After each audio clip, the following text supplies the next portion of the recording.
Hey guys, tonight you're getting crime stories, crime disappearances, survival, and moments that never should have happened, all wrapped into one episode. This video uses soft rain audio to help you relax or drift to sleep, even as the stories pull you deeper. If this is your kind of vibe, hit like, subscribe, and tell me where you're listening from and what time it is right now. Before we begin, do me one favor, check your door locks. Maybe glance at your camera. Alright, let's start. The rain had begun to fall at first. Only a few gentle drops, almost harmless, but then it quietly grew stronger and lasted for hours long, steady lines of water blurring the streets and swallowing every sound. And in the darkness in Jacksonville, Florida in 2005, a high school romance reunited after 40 years would end in the most suffocating darkness imaginable. It began with a silence that felt heavy and wrong, the kind of stillness that greets you when you know someone should be home but isn't. When the daughter of Carol and Reggie Sumner arrived at their home on July 10th, she found a pot of food still sitting on the stove and their daily medications left behind on the counter. The couple, both 61 years old and suffering from significant health issues, were nowhere to be found, and their door was left unlocked, as if they had stepped out for a moment and simply vanished into thin air. Investigators arrived to find a scene that whispered of interruption rather than a struggle with a half-eaten meal, and a phone still plugged into the charger. A frantic search for their vehicle led police to a remote area nearly 50 miles away, where the couple's Lincoln Town car was found abandoned with the keys gone and the doors unlocked. Inside the house, detectives found financial documents scattered, suggesting that whoever had taken them was not looking for the couple themselves, but for the life savings they had worked so hard to build. To understand the tragedy, you have to understand the love story that anchored it, a romance that had waited 4 decades to bloom. Carol and Reggie had been high school sweethearts in the 1960s, but life had pulled them apart until a phone call in the year 2000 brought them back together.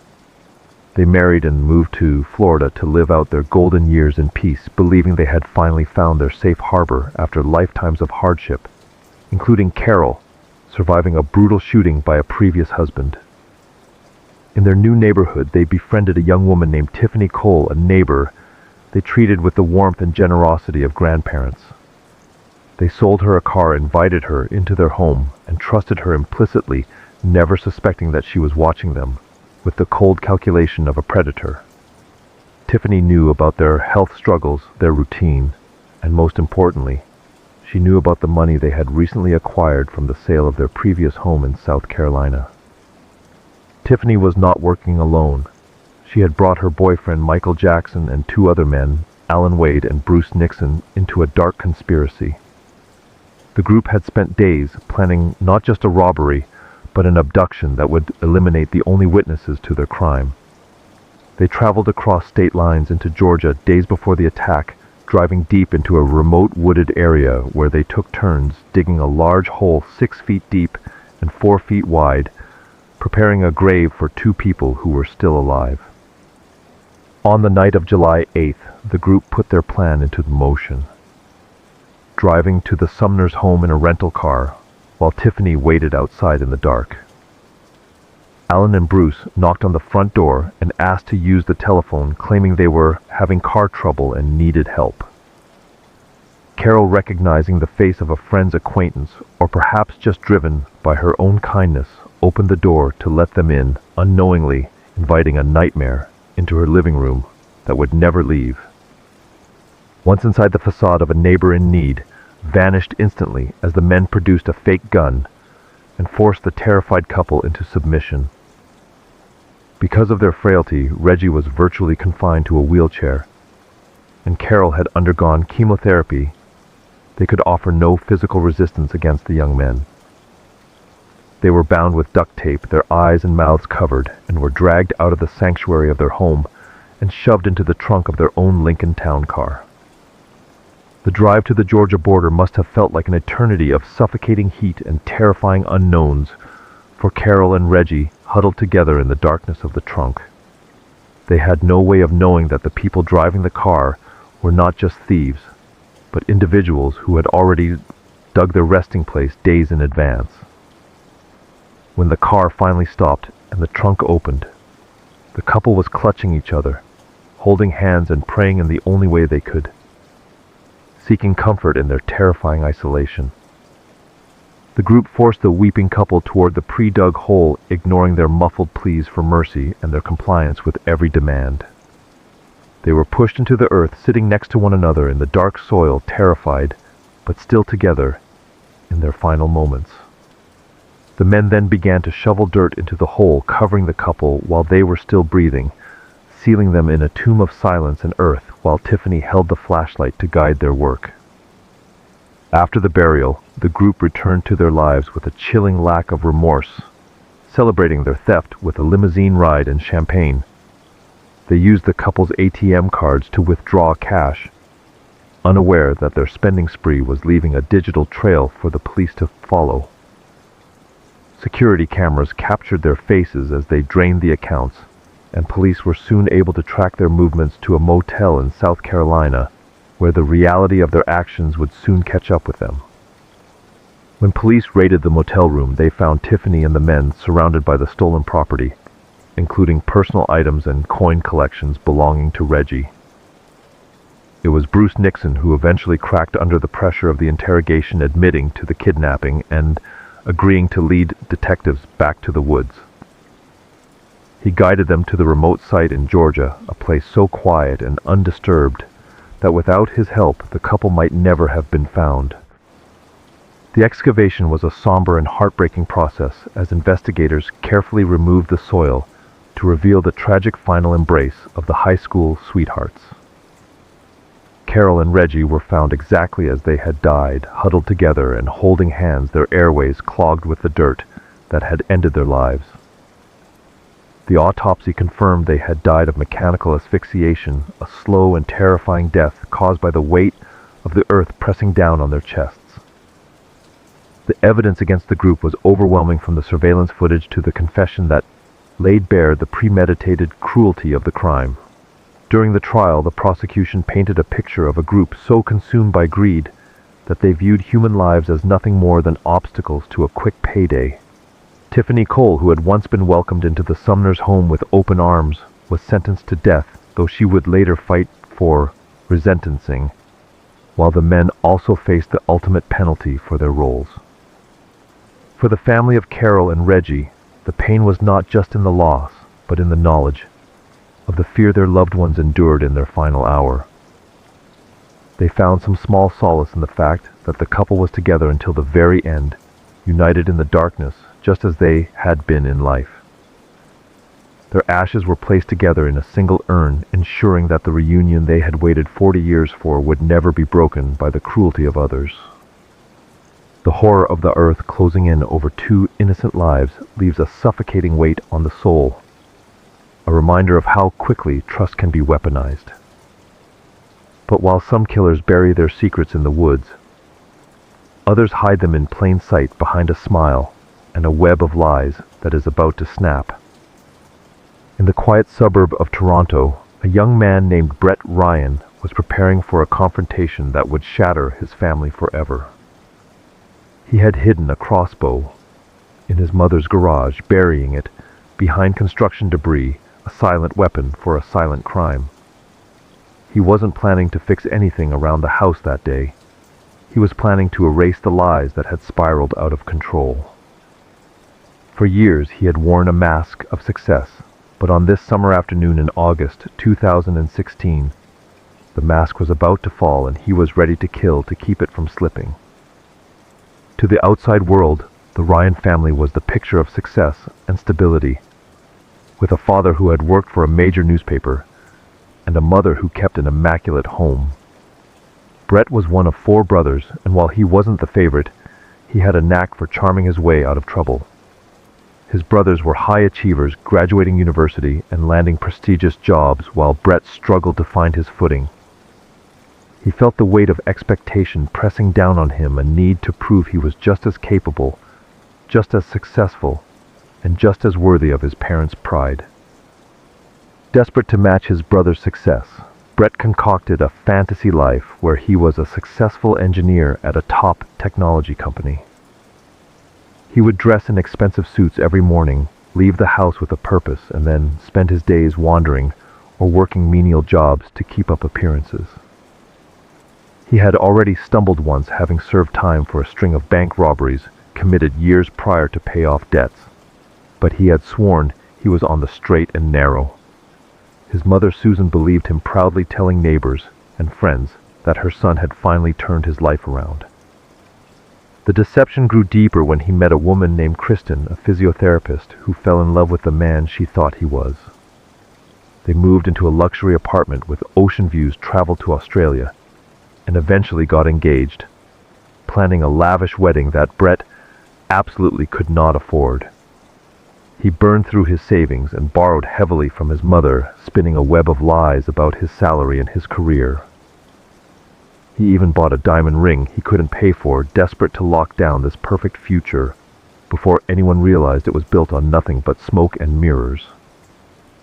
The house of cards began to tremble when the technology company he claimed to work for actually rejected his application due to his criminal record.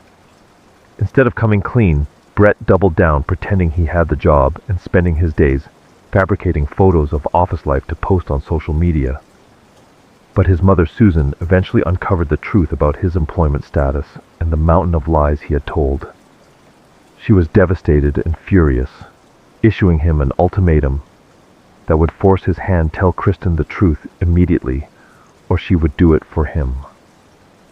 For Brett, the thought of Kristen finding out he was a fraud was a fate worse than death, and he could not allow his mother to destroy the life he had invented. He tried to stall, hoping he could find another way out, but Susan was adamant that the marriage could not start on a foundation of deceit. She warned him that his brothers already knew about the lies and were on her side, leaving him completely cornered. The wedding was only weeks away, and with every passing hour, the pressure mounted until he saw only one terrifying solution to silence the truth. He decided that since he was prohibited from owning firearms due to his past convictions, he would use a crossbow, a weapon his father had once used for target practice. He purchased one from a sporting goods store and hid it in the garage, ready for the day he would confront his mother. Back at his apartment, he set up an elaborate digital alibi involving a spoon tied to an oscillating fan. As the fan moved, the spoon would tap the keyboard of his computer, triggering a script to post pre-written comments on YouTube videos, making it look like he was home all day. On the morning of August 25th, Brett dressed in oversized clothes to hide his identity and slipped out the back door to avoid security cameras. He took the train to his mother's house in Scarborough, his mind fixed on stopping the revelation that would ruin him. When he arrived, Susan was surprised to see him, but stood her ground, refusing to back down from her demand that he tell Kristen everything. The argument escalated quickly in the garage, and when Susan realized the danger she was in, she told him that his brother Christopher was already on his way.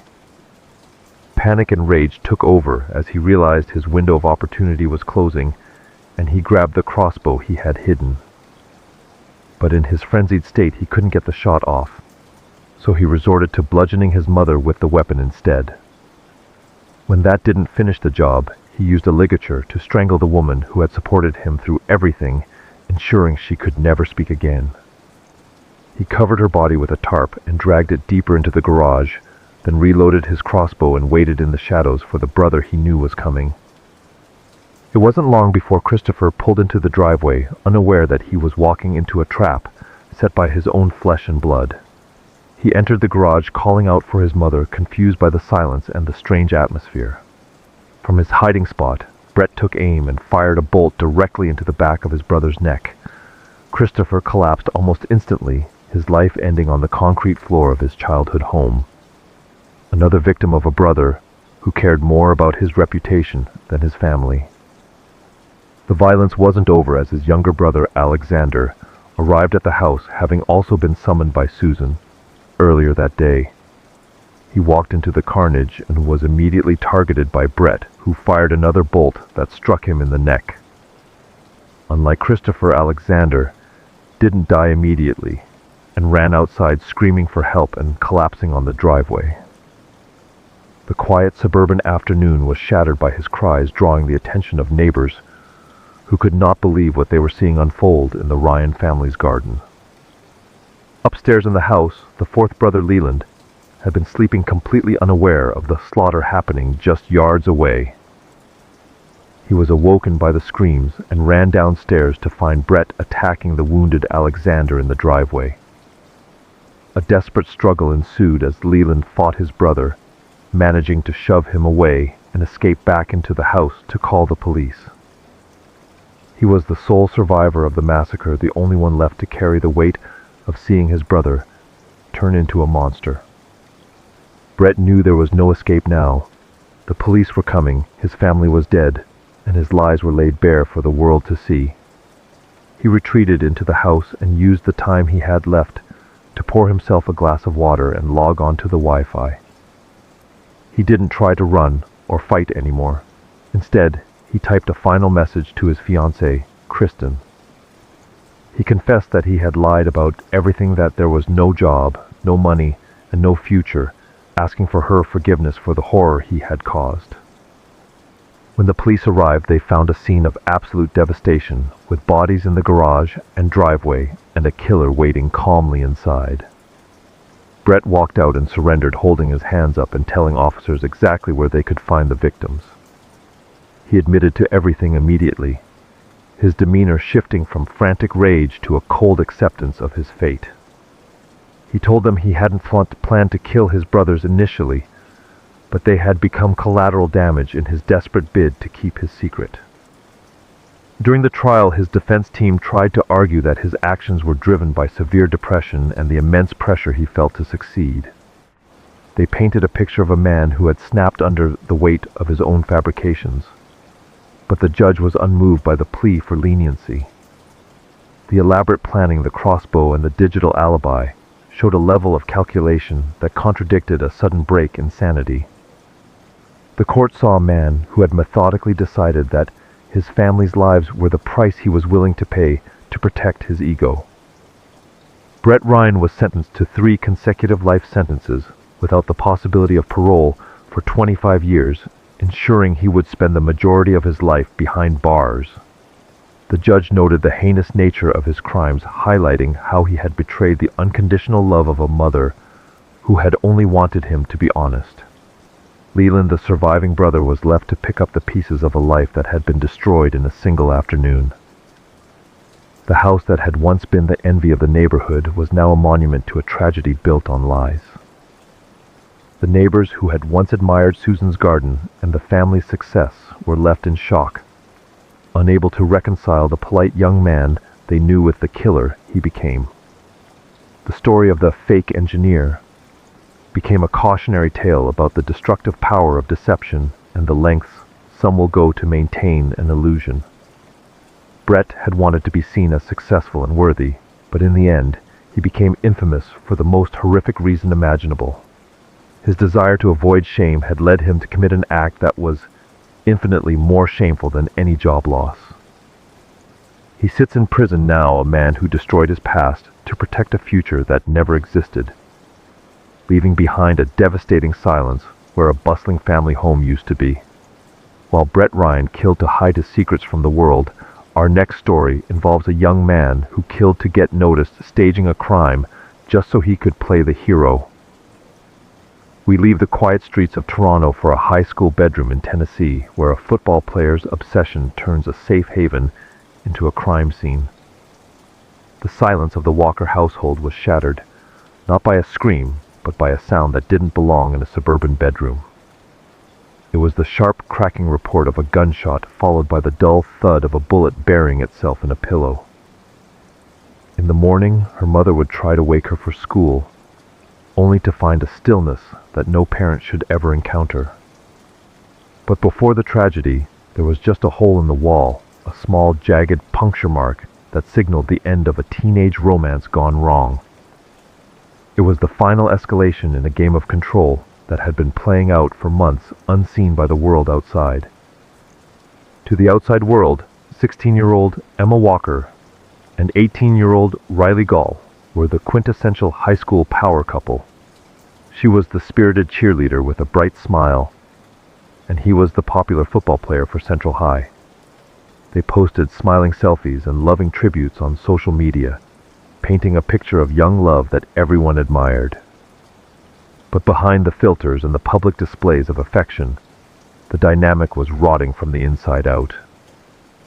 Friends noticed that Riley's attention was suffocating a heavy blanket of jealousy that made it hard for Emma to breathe. Riley needed to know where she was at all times, checking her phone and dictating who she could talk to. The relationship became a cycle of dramatic breakups and tearful makeups, a volatile rhythm that exhausted everyone around them. Her parents, Jill and Mark, saw the red flags and tried to intervene, banning him from the house and taking away her phone. But Riley always found a way back in giving her an iPod so they could communicate secretly over Wi-Fi. Finally, Emma found the strength to end it for good, telling him they were done, but Riley refused to accept that he had lost control. He didn't just walk away. He began to haunt the periphery of her life, turning up where he wasn't wanted. Emma started seeing a figure dressed in black standing on the street outside her house, watching her from the shadows. On one occasion, she was driving home with a friend when they spotted the dark figure, and terrified, she called the one person she thought would protect her. She texted Riley saying she was scared, unaware that the monster she was hiding from and the savior she was calling were the exact same person. It was a twisted game of manipulation designed to make her need him again. When the stalking didn't work, Riley staged a bizarre and desperate piece of theater to win her sympathy. He was found lying face down in a ditch, claiming he had been kidnapped and beaten by unknown assailants. He told Emma he didn't know how he got there, playing the victim to pull on her heartstrings. But the cracks in his story were obvious, and instead of rushing back into his arms, Emma was confused and weary. She told him to leave her alone, a rejection that likely shattered his fragile ego and pushed him toward a much darker plan. Realizing that pity wouldn't work, Riley's obsession curdled into a cold, lethal rage. He went to his grandfather's house and stole a 9mm handgun, the tool he would use to reclaim his dominance. He showed the weapon to his friends, claiming he needed it for protection because he was afraid of the people who had kidnapped him. It was another lie, a cover story to explain why a high school student was carrying a deadly weapon. He wasn't afraid for his life. He was preparing to end someone else's, all while maintaining the facade of a scared boy. On the night of November 20th, everything in the Walker house seemed calm as Emma got ready for bed. She had texted a friend about homework and seemed normal, unaware that Riley was prowling outside in the dark. He tried to call her repeatedly, leaving voicemail after voicemail, his desperation mounting with every unanswered ring. When she didn't pick up, he didn't go home. Instead, he crept into the backyard dressed in black, clutching the stolen gun. He knew exactly where her bed was positioned on the other side of the wall, and he raised the weapon. He didn't fire into the air to scare her. He aimed the gun at head level, directly where he knew she would be sleeping. 2 shots rang out in the quiet neighborhood, piercing the exterior wall of the house and tearing into her sanctuary. One bullet struck her behind the ear, killing her instantly in her sleep without her ever knowing what happened. The second bullet lodged in her pillow, a terrifying testament to his aim and intent. He then fled into the night, leaving her parents to discover the nightmare the next morning when she didn't wake up for school. The scene the next morning was one of confusion and devastation as Jill Walker tried to rouse her daughter. At first they thought she had suffered a medical emergency, perhaps a seizure or a reaction to something. But when the police arrived, they found the small hole in the wall and the casing outside, changing the investigation from a sudden death to a homicide. The community was in shock, and Riley was quick to post tributes on social media, expressing his heartbreak and love for the girl he had just murdered. He played the grieving boyfriend perfectly, or so he thought. Detectives weren't fooled by his tears, and his name came up immediately in interviews with her friends. They brought him in for questioning, and his behavior was detached, cold, and inconsistent. He referred to Emma as the girl, rather than using her name, distancing himself from the reality of her death. He denied being in Knoxville that night, claiming he was miles away at college, but his cell phone data told a different story. It placed him right in her neighborhood at the time of the shooting, shattering his alibi and tightening the net around him. Riley's friends Noah and Alex were suspicious too, especially after he asked them for help getting rid of the gun. They made the brave decision to work with the police, agreeing to wear wires and body cameras to catch him in the act. They set up a meeting with Riley, pretending they would help him dispose of the weapon in the Tennessee River. It was a high-stakes operation with teenage boys acting as undercover agents against their friend. They knew that if they didn't help, justice for Emma might never be served. During the car ride, Riley was recorded talking about the gun and his fear of fingerprints linking him to the crime. He didn't confess to the murder outright, but his actions screamed of guilt as he tried to cover his tracks. They arrived at the riverbank, and just as Riley prepared to throw the evidence into the water, the trap snapped shut. Police officers swarmed the vehicle, weapons drawn shouting commands. Riley was stunned, realizing too late that the friends he thought were helping him had actually handed him over to the law. In court, his defense team tried to argue that he never intended to kill Emma only to scare her. They claimed he fired the shots to create a crisis he could save her from a twisted hero complex gone wrong. But the prosecution pointed to the trajectory of the bullets and the black clothing found in his car. He had dressed for a tactical mission, not a prank, and he had aimed to kill. The jury saw through the manipulation, recognizing the pattern of abuse and control that had escalated to this final fatal act. The jury found Riley Gall guilty of first-degree murder, stalking, and theft, delivering justice for the Walker family. He was sentenced to life in prison with no possibility of parole for 51 years. He stood in the courtroom, the golden boy facade completely stripped away, revealed as a cold-blooded killer. He will be an old man before he ever breathes free air again, a lifetime lost because he couldn't handle a teenage breakup. Emma's family was left with the memories of a vibrant girl whose light was extinguished by jealousy. The silence of Emma's room stands as a permanent reminder of how quickly obsession can turn lethal, leaving a void that no justice can fill. While Riley Gall acted out of a desperate, impulsive need to control a young woman, our next story features a man who used a sophisticated persona to control entire households. We move from the impulsive violence of a high school student to the calculated coldness of a career criminal who donned a tuxedo to hide his murderous nature.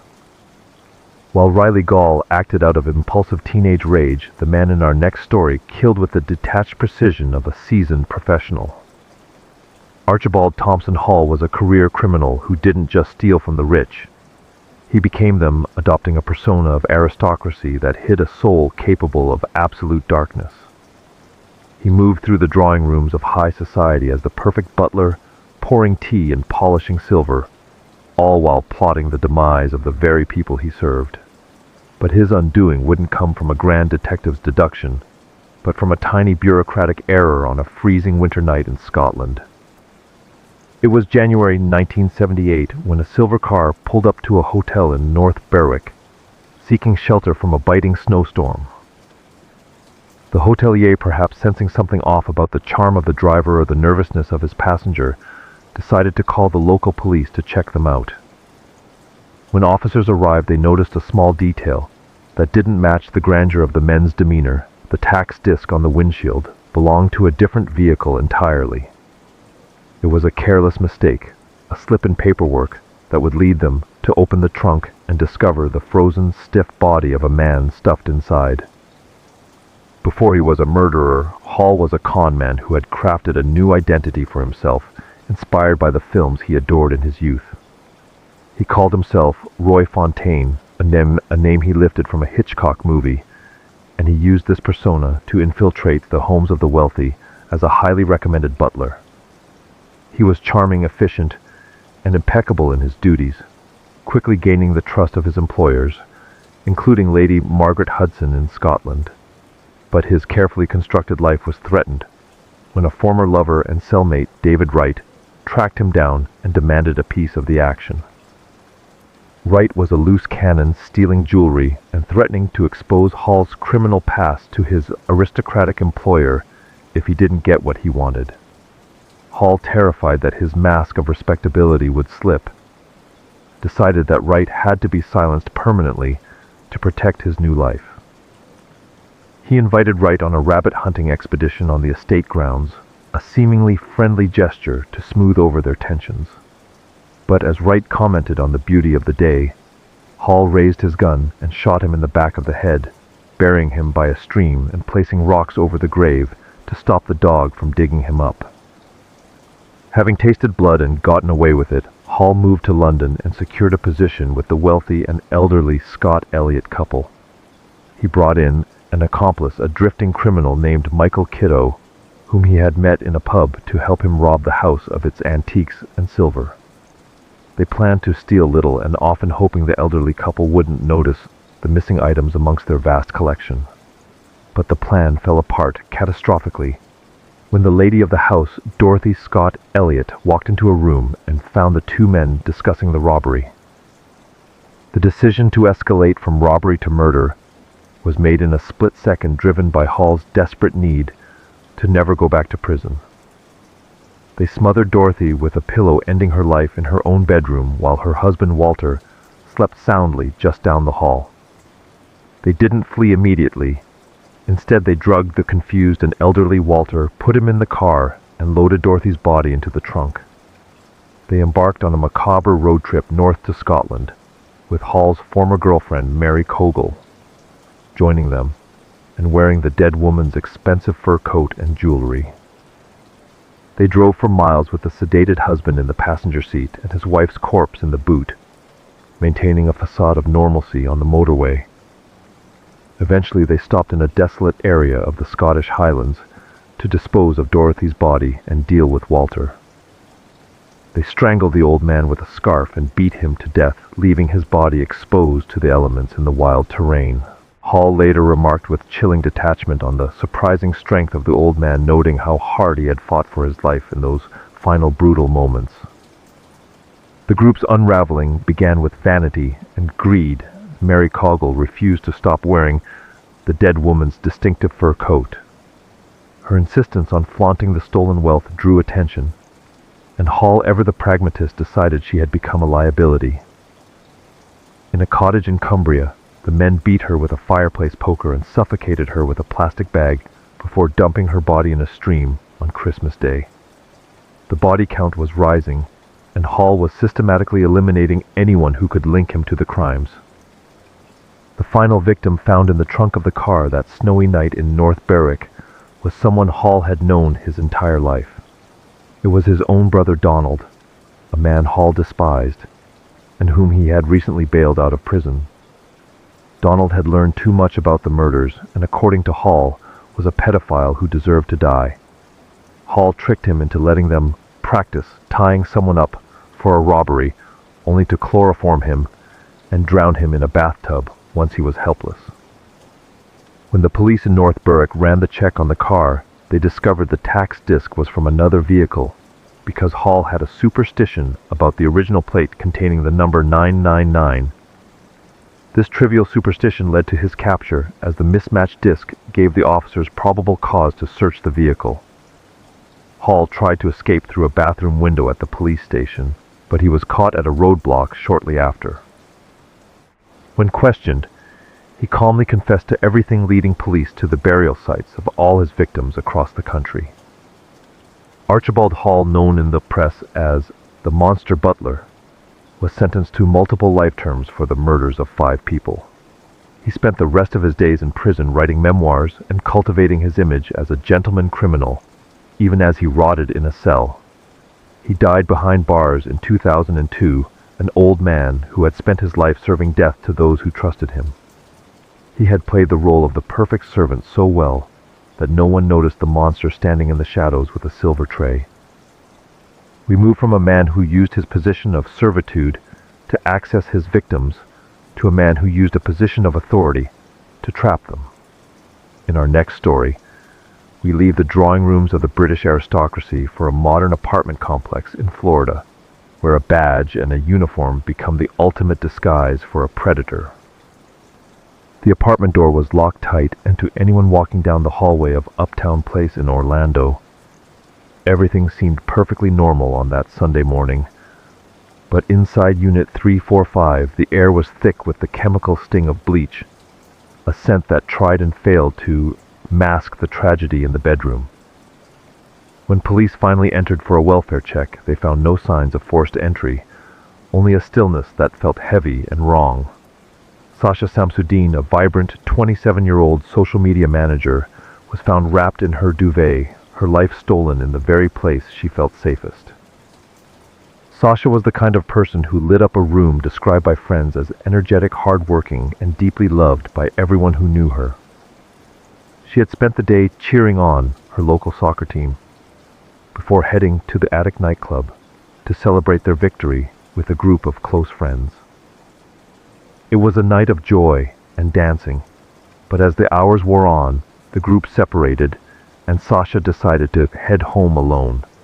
She was intoxicated and without her phone or keys, a vulnerable moment that should have ended with a safe ride and a heavy sleep. She arrived back at her apartment complex in the early hours of the morning, but without her key fob, she was stranded outside the secure building. She encountered the night shift security guard, Stephen Duxbury, a man whose sole job was to protect the residents and the property. He told her he couldn't let her in without identification, adhering strictly to protocol, even as she stood there helpless. Eventually she managed to slip in behind another resident, and Duxbury followed her, watching her struggle with the keypad to her front door. Duxbury would later tell police that he tried to help her, walking her to her car to look for her keys before leaving her alone to sleep it off. He presented himself as a diligent professional who had simply done his rounds and gone home at the end of his shift. But surveillance footage would later reveal a different story, showing him moving through the building with a purpose that had nothing to do with security. He wasn't just watching over the residents. He was hunting one of them, using his master access to turn her sanctuary into a trap. Investigators believe that Duxbury returned to Sasha's apartment after she had managed to get inside, driven by a dark and predatory impulse. At 5 a.m, while the rest of the city slept, he used his phone to search for a way to override the specific digital lock on her door. It was a chilling detail that showed premeditation, a technical workaround to bypass the only barrier keeping her safe. He entered her apartment while she was defenseless, betraying every expectation of trust that comes with a uniform and a badge. The attack that followed was brutal and intimate, a violent violation of her home and her person that ended in strangulation. In the aftermath, Duxbury didn't flee in a panic. Instead, he stayed to clean up the scene, using Sasha's own cleaning supplies to scrub away the evidence. He wiped down surfaces and attempted to destroy DNA, believing his position as the security guard would keep him above suspicion. He even left the toilet seat up, a small jarring detail in a single woman's apartment that hinted at a male presence. The next morning, as Sasha's friends began to worry when she missed a planned breakfast, Duxbury was finishing his shift. Surveillance cameras captured him at 6:36 in the morning, carrying 2 large trash bags out of the building toward his car.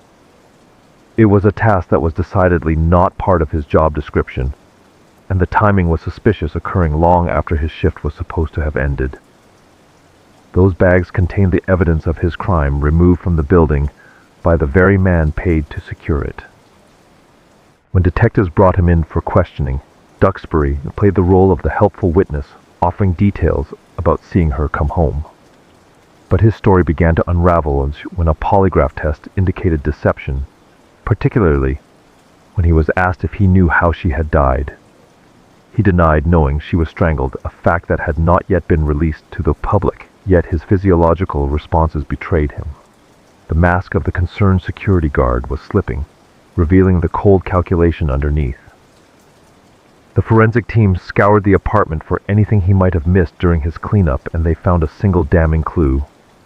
Underneath the toilet seat, a place he had forgotten to wipe, they found a thumbprint that matched Stephen Duxbury. DNA evidence recovered from Sasha's body also linked him directly to the crime, shattering his claims of innocence. The technology he had used to learn how to break in ultimately provided the digital trail that led police right to his door. The trial painted a terrifying picture of a man who used his authority to target a vulnerable woman who had simply wanted to go to sleep. The prosecution argued that he saw her state not as a reason to help, but as an opportunity to strike without resistance. The jury needed only 4 hours to reach a verdict, finding him guilty of first-degree murder, sexual battery, and burglary. He was sentenced to life in prison, but without the possibility of parole, ensuring he would never again hold a position of trust. For Sasha's family, the betrayal was compounded by the fact that the apartment complex and the security company had failed to protect her.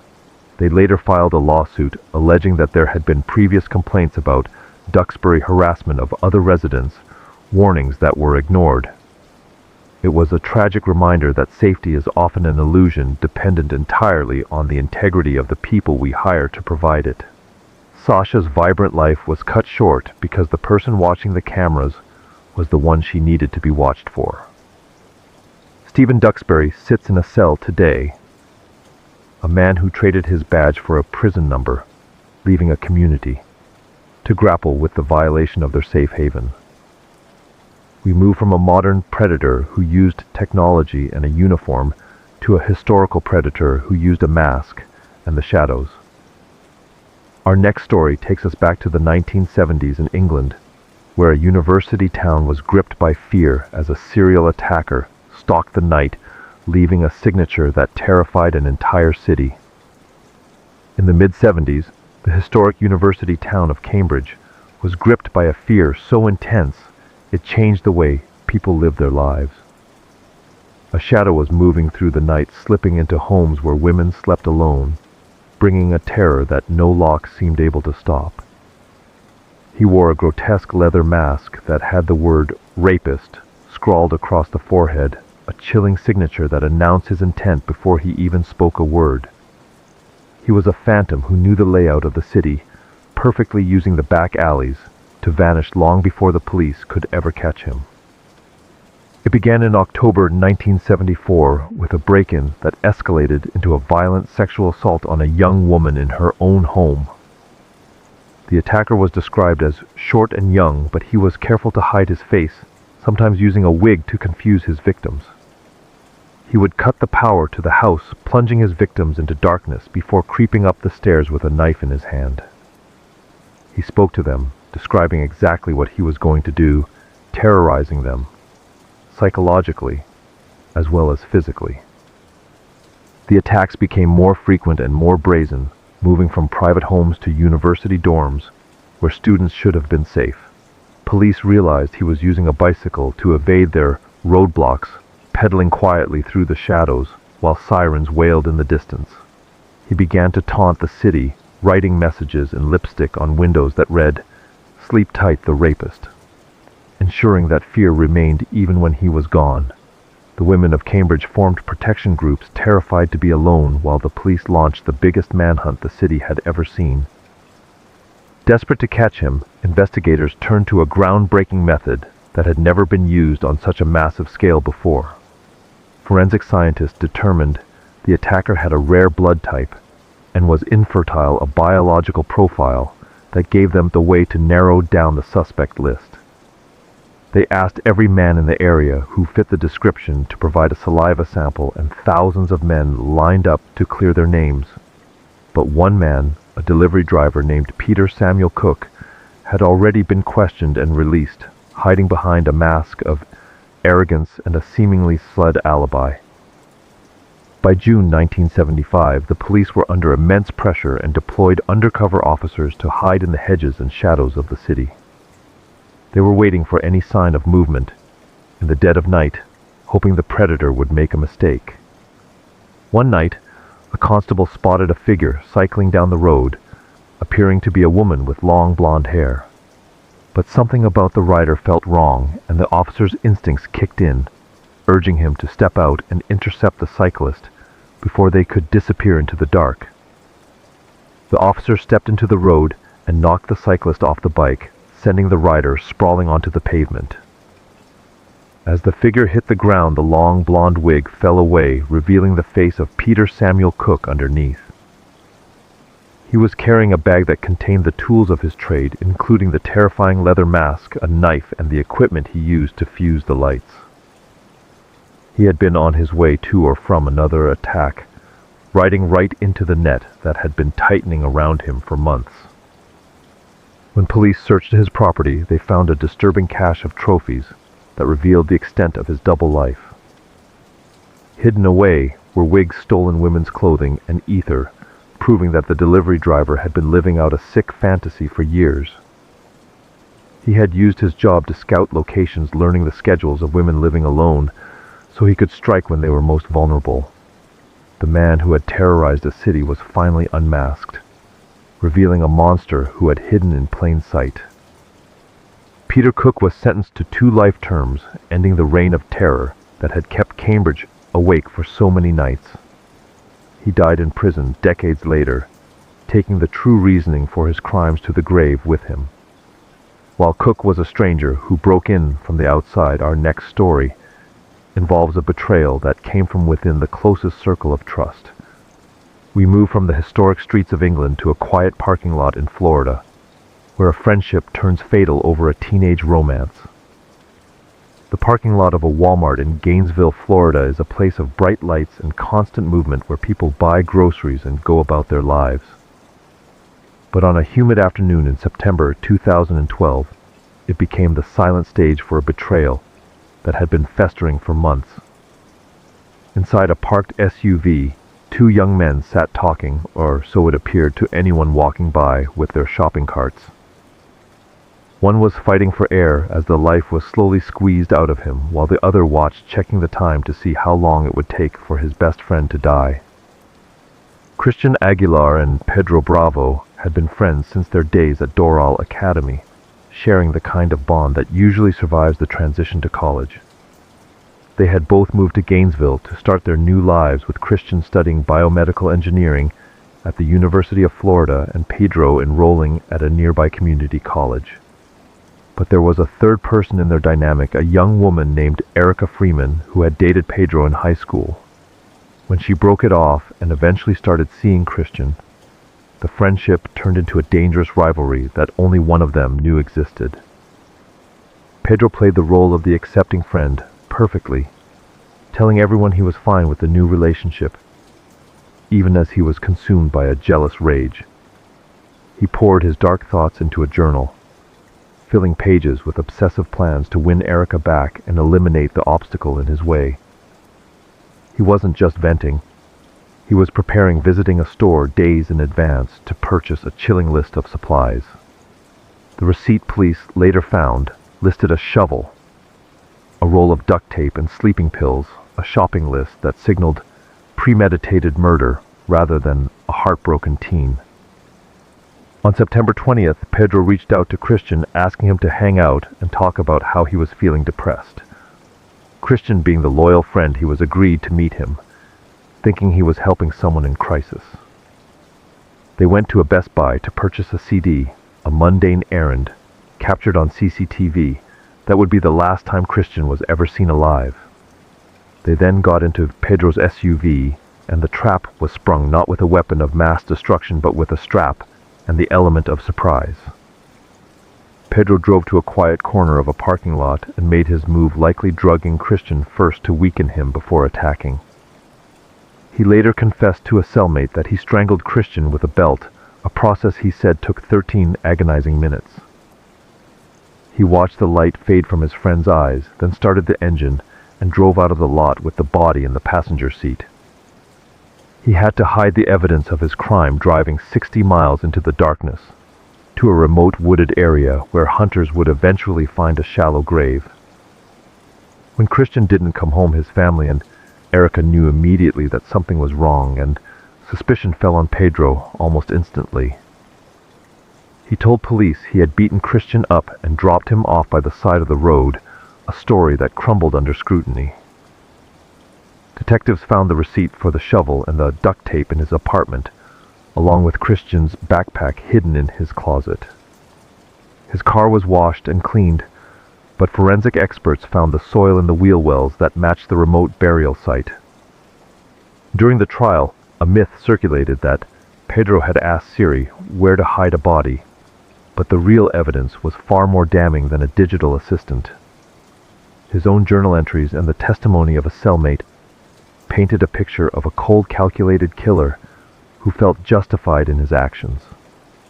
Pedro Bravo was found guilty of first-degree murder and sentenced to life in prison without the possibility of parole.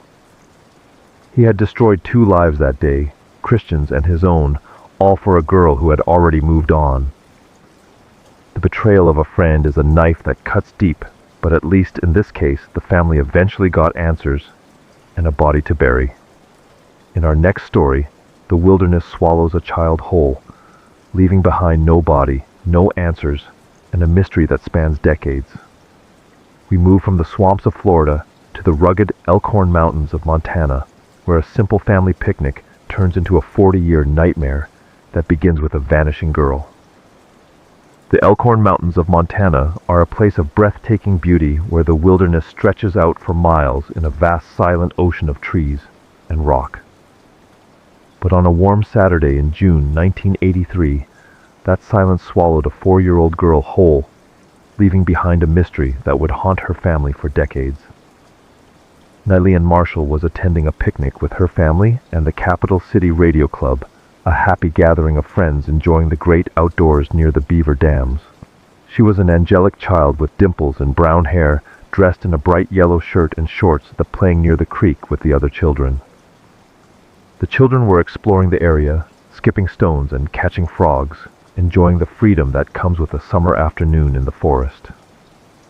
Nylean had been walking with 2 older children, trailing just a little bit behind them as they moved near an abandoned cabin. When the older kids turned around to check on her, she was simply gone, vanished, as if the earth had opened up and taken her. There was no scream, no splash, and no sound of a struggle, just an emptiness where a little girl had been standing moments before. Panic set in quickly as parents and friends began to scour the area, calling her name into the dense woodland that offered no reply. The search effort that followed was massive, with nearly 3,000 volunteers, helicopters, and FBI agents combing every inch of the rugged terrain. They drained ponds and sent divers into mine shafts, desperate to find any trace of the little girl in the yellow shirt. But despite the dogs and the grid searches, not a single shred of clothing or a footprint was found, leading investigators to a chilling realization. As the days turned into weeks and the snow began to fall in the high country, a sinister new lead emerged from the children who had been playing with Nylean. They told investigators about a strange man they had seen near the creek, a figure dressed in a purple jogging suit who didn't belong with the picnic group. One child remembered the man speaking to Nylean, asking her to play a game and telling her to follow the shadow. It was a terrifying detail that suggested Nylean hadn't wandered off and gotten lost, but had been lured away by a predator hunting in the wild.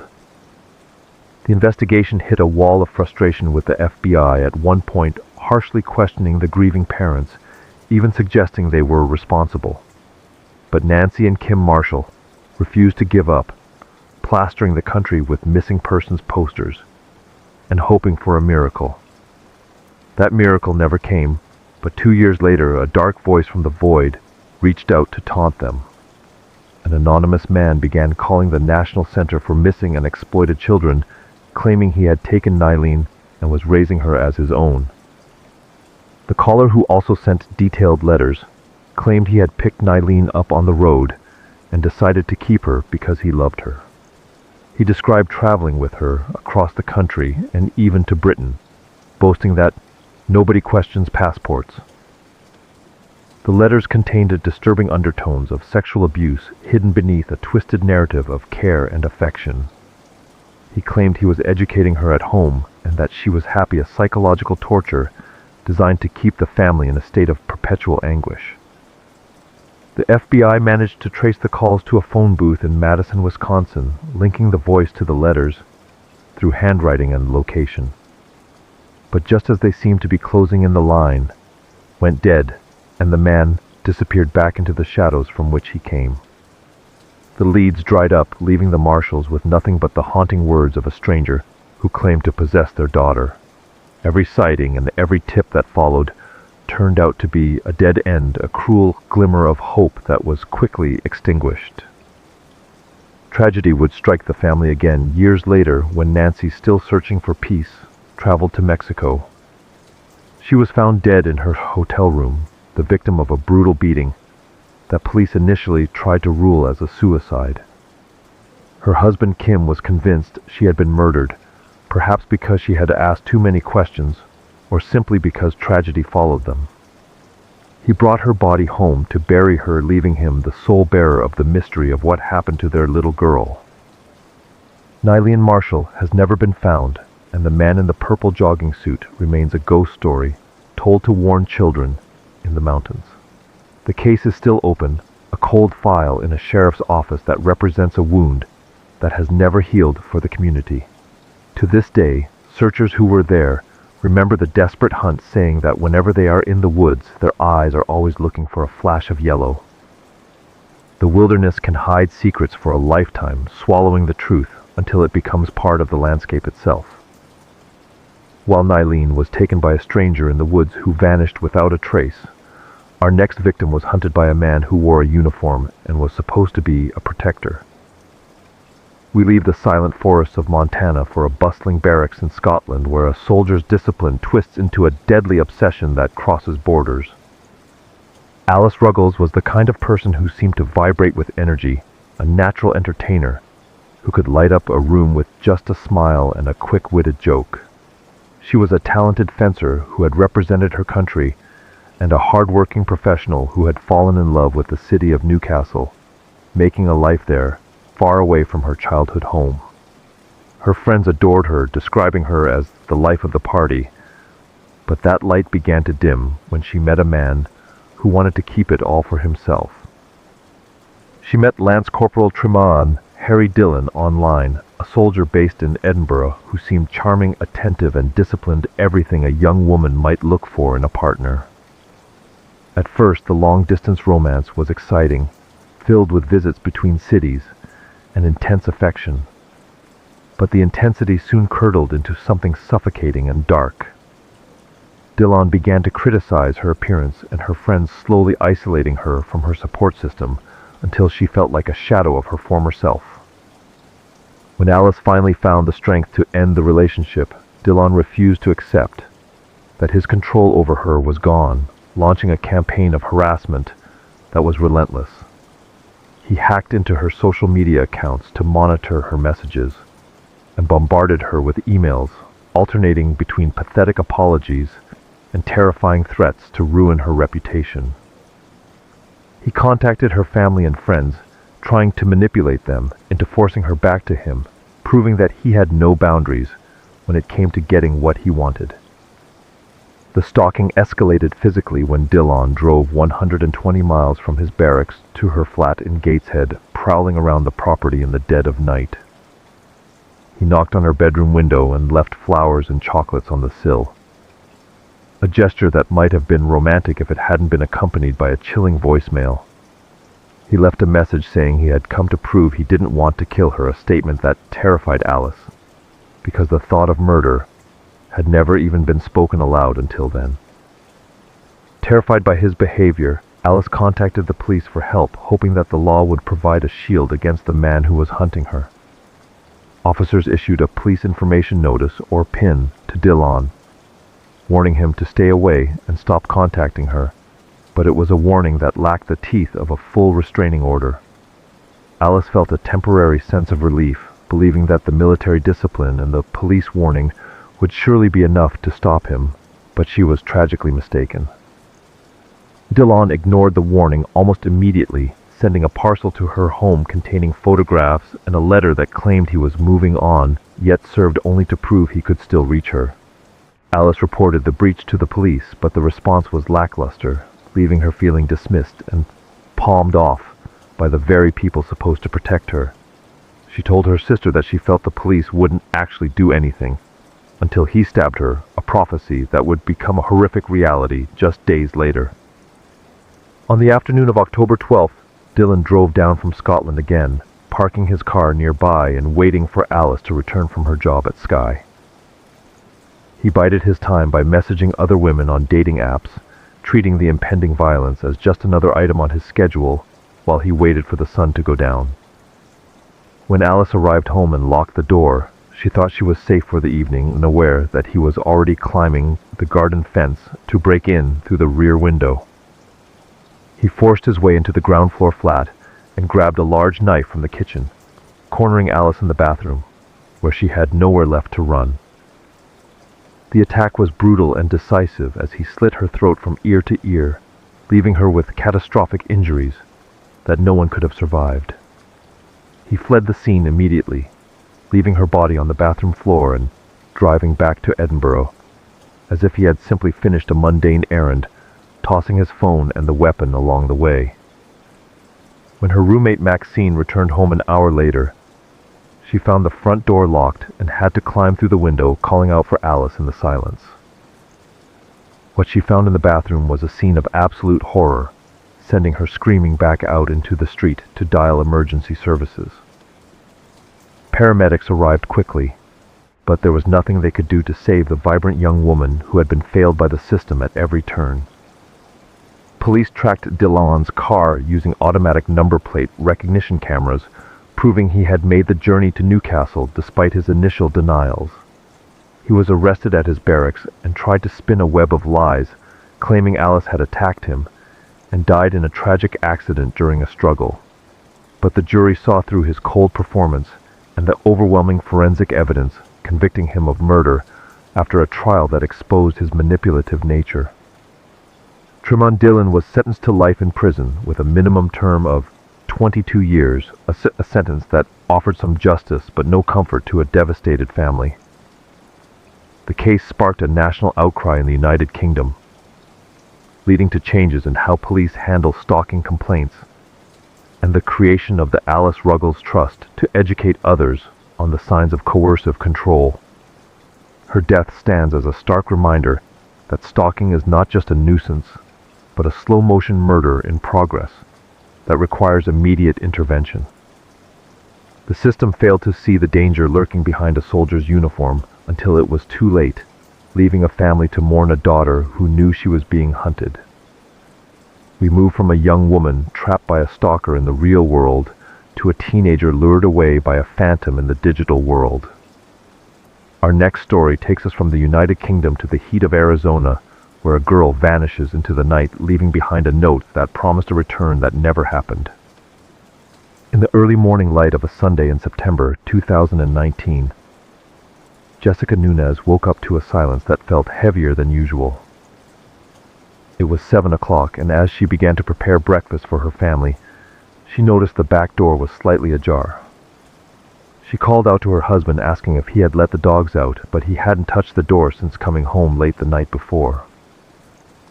A cold feeling of dread began to rise in her chest as she sent him upstairs to check on their teenage daughter, Alicia. But Alicia wasn't in her bed, she wasn't in the bathroom, and she wasn't anywhere in the house. 14-year-old Alicia Navarro was a bright, sweet girl who faced the world with a unique set of challenges that made this disappearance terrifying. Diagnosed with high-functioning autism and generalized anxiety, she found social interactions difficult and often preferred the safety of her room. She was a passionate gamer, finding a community online where she could be herself without the pressures of face-to-face communication. Her mother Jessica did her best to monitor this digital life, knowing that the internet could be a dangerous place for a vulnerable child. In the weeks leading up to her disappearance, there were small, subtle shifts in Alicia's behavior that only a mother would notice. She had started asking for things she usually avoided due to sensory issues like body spray and makeup, and her taste in music had changed. She became obsessed with acquiring a specific comic book, Demon in a Bottle, which cost nearly $200, yet when it arrived she barely looked at it. She also mentioned wanting to go to a Comic-Con event, a desire that seemed at odds with her crippling anxiety about leaving the house. On the night of September 14th, everything seemed perfectly normal as Jessica and Alicia spent the day together, getting food and hanging out. Alicia seemed happy, laughing and chatting with her mother before retreating to her room for the night. Around 1 in the morning, Jessica heard her daughter laughing again, a sound that brought her comfort at the time, thinking Alicia was just enjoying a game. Alicia even came downstairs for a glass of water, asking her mother why she was still awake, before heading back up to the sanctuary of her bedroom. But that sanctuary was empty the next morning, and when Jessica went into the backyard, she saw exactly how her daughter had made her escape. A stack of chairs was piled against the garden wall, a makeshift staircase that allowed the teenager to climb over and drop into the alley beyond. It was a physical feat that seemed impossible for a girl who struggled with anxiety so severe she sometimes couldn't leave the house. Beside the wall, a shovel was leaning against the gate, another tool used in a departure that had been planned with chilling precision. Back inside on Alicia's desk, they found a handwritten note that confirmed Jessica's worst fears about her daughter's intentions. It read, "I ran away. I will be back. I swear. I'm sorry." A promise that has yet to be kept. She had taken her laptop and her phone, but she left behind the charging cables, a detail that suggested she didn't plan on being gone for long. She also took the expensive comic book she had begged for, leading investigators to wonder if she intended to give it to someone she was meeting. The police were called immediately, and Jessica fought hard to get a silver alert, issued the first of its kind for a child in Arizona. Investigators discovered a hole cut in the screen of Alicia's bedroom window, damage that had been explained away as a bird strike weeks earlier. Now it looked like a portal for passing notes or communicating with someone outside a secret channel to the world she was about to enter. It became clear that Alicia had not acted alone in this. She had been lured by someone who had gained her trust. Tips began to trickle in, including a sighting of a girl resembling Alicia walking in a nearby park with an older man. The witness described the man as having tattoos and looking out of place with a young teenager. But without surveillance footage, the lead went cold. Friends from her online circles mentioned she had been talking to a new boyfriend and had plans to go to California. But the digital trail was murky, filled with the aliases and avatars of a gaming world that protects its secrets well. The FBI joined the search, analyzing terabytes of data from her electronics, hoping to find the digital breadcrumbs that would lead to her location. They interviewed gamers across the country, and even questioned boys she had met at a local mall, but no concrete evidence emerged. Alicia's phone and laptop have never been turned on since that night, leaving a digital silence that is deafening. Jessica Nunez has never stopped looking, using social media and billboards to keep her daughter's face in the public eye. For years, Jessica has held on to the hope that Alicia is still alive, perhaps waiting for the right moment to return, as her note promised. The family works with private investigators and anti-trafficking groups, believing that Alicia was groomed and lured away by a predator she met online. Her room remains waiting for her, a time capsule of the girl who loved anime and games, frozen on the day she climbed over the wall. While Alicia was lured away by a phantom on a screen, our next story involves a predator who stalked his prey on the streets of London, waiting for the perfect moment to strike. We move from the heat of Arizona to the dark driveways of England, where a young model's night out ends in a brutal encounter that would change forensic history. In the quiet tree-lined streets of South Croydon, the early hours of a September morning in 2005 were shattered by a sound that shouldn't have been there. A neighbor was jolted awake by what sounded like a scream cut short, followed by a strange, garbled noise that faded into the darkness. She went to her window and peered out through the curtains, careful not to turn on the light, and saw a man walking casually down the driveway. He didn't look like he was fleeing. He looked like a man who had finished his business, leaving a silence behind him that was heavier than the night itself. As the sun rose and the neighborhood began to stir, that silence was broken by the frantic activity of a police investigation descending on Blenheim Crescent. A neighbor had looked behind a builder's skip in the driveway and found the body of 18-year-old Sally Ann Bowman. She had been stabbed repeatedly and sexually assaulted, her life stolen just yards from the safety of her front door. The brutality of the attack suggested a rage that terrified investigators, who knew immediately they were hunting a monster who had struck with terrifying speed and ferocity.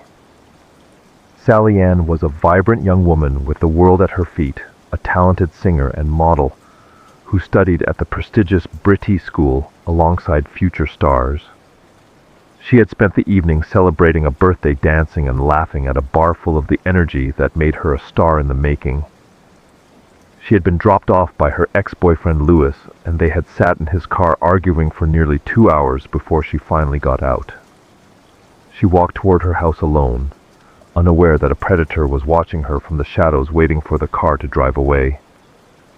Detectives immediately focused on Louis, the heartbroken ex-boyfriend who was the last known person to see her alive that night.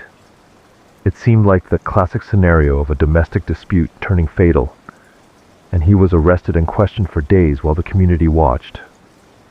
But when the forensic results came back, the DNA found on Sally Ann's body didn't match Louis, clearing him completely of the crime. The genetic profile belonged to a stranger, a ghost who had left no name but had been in the system for a minor offense years earlier.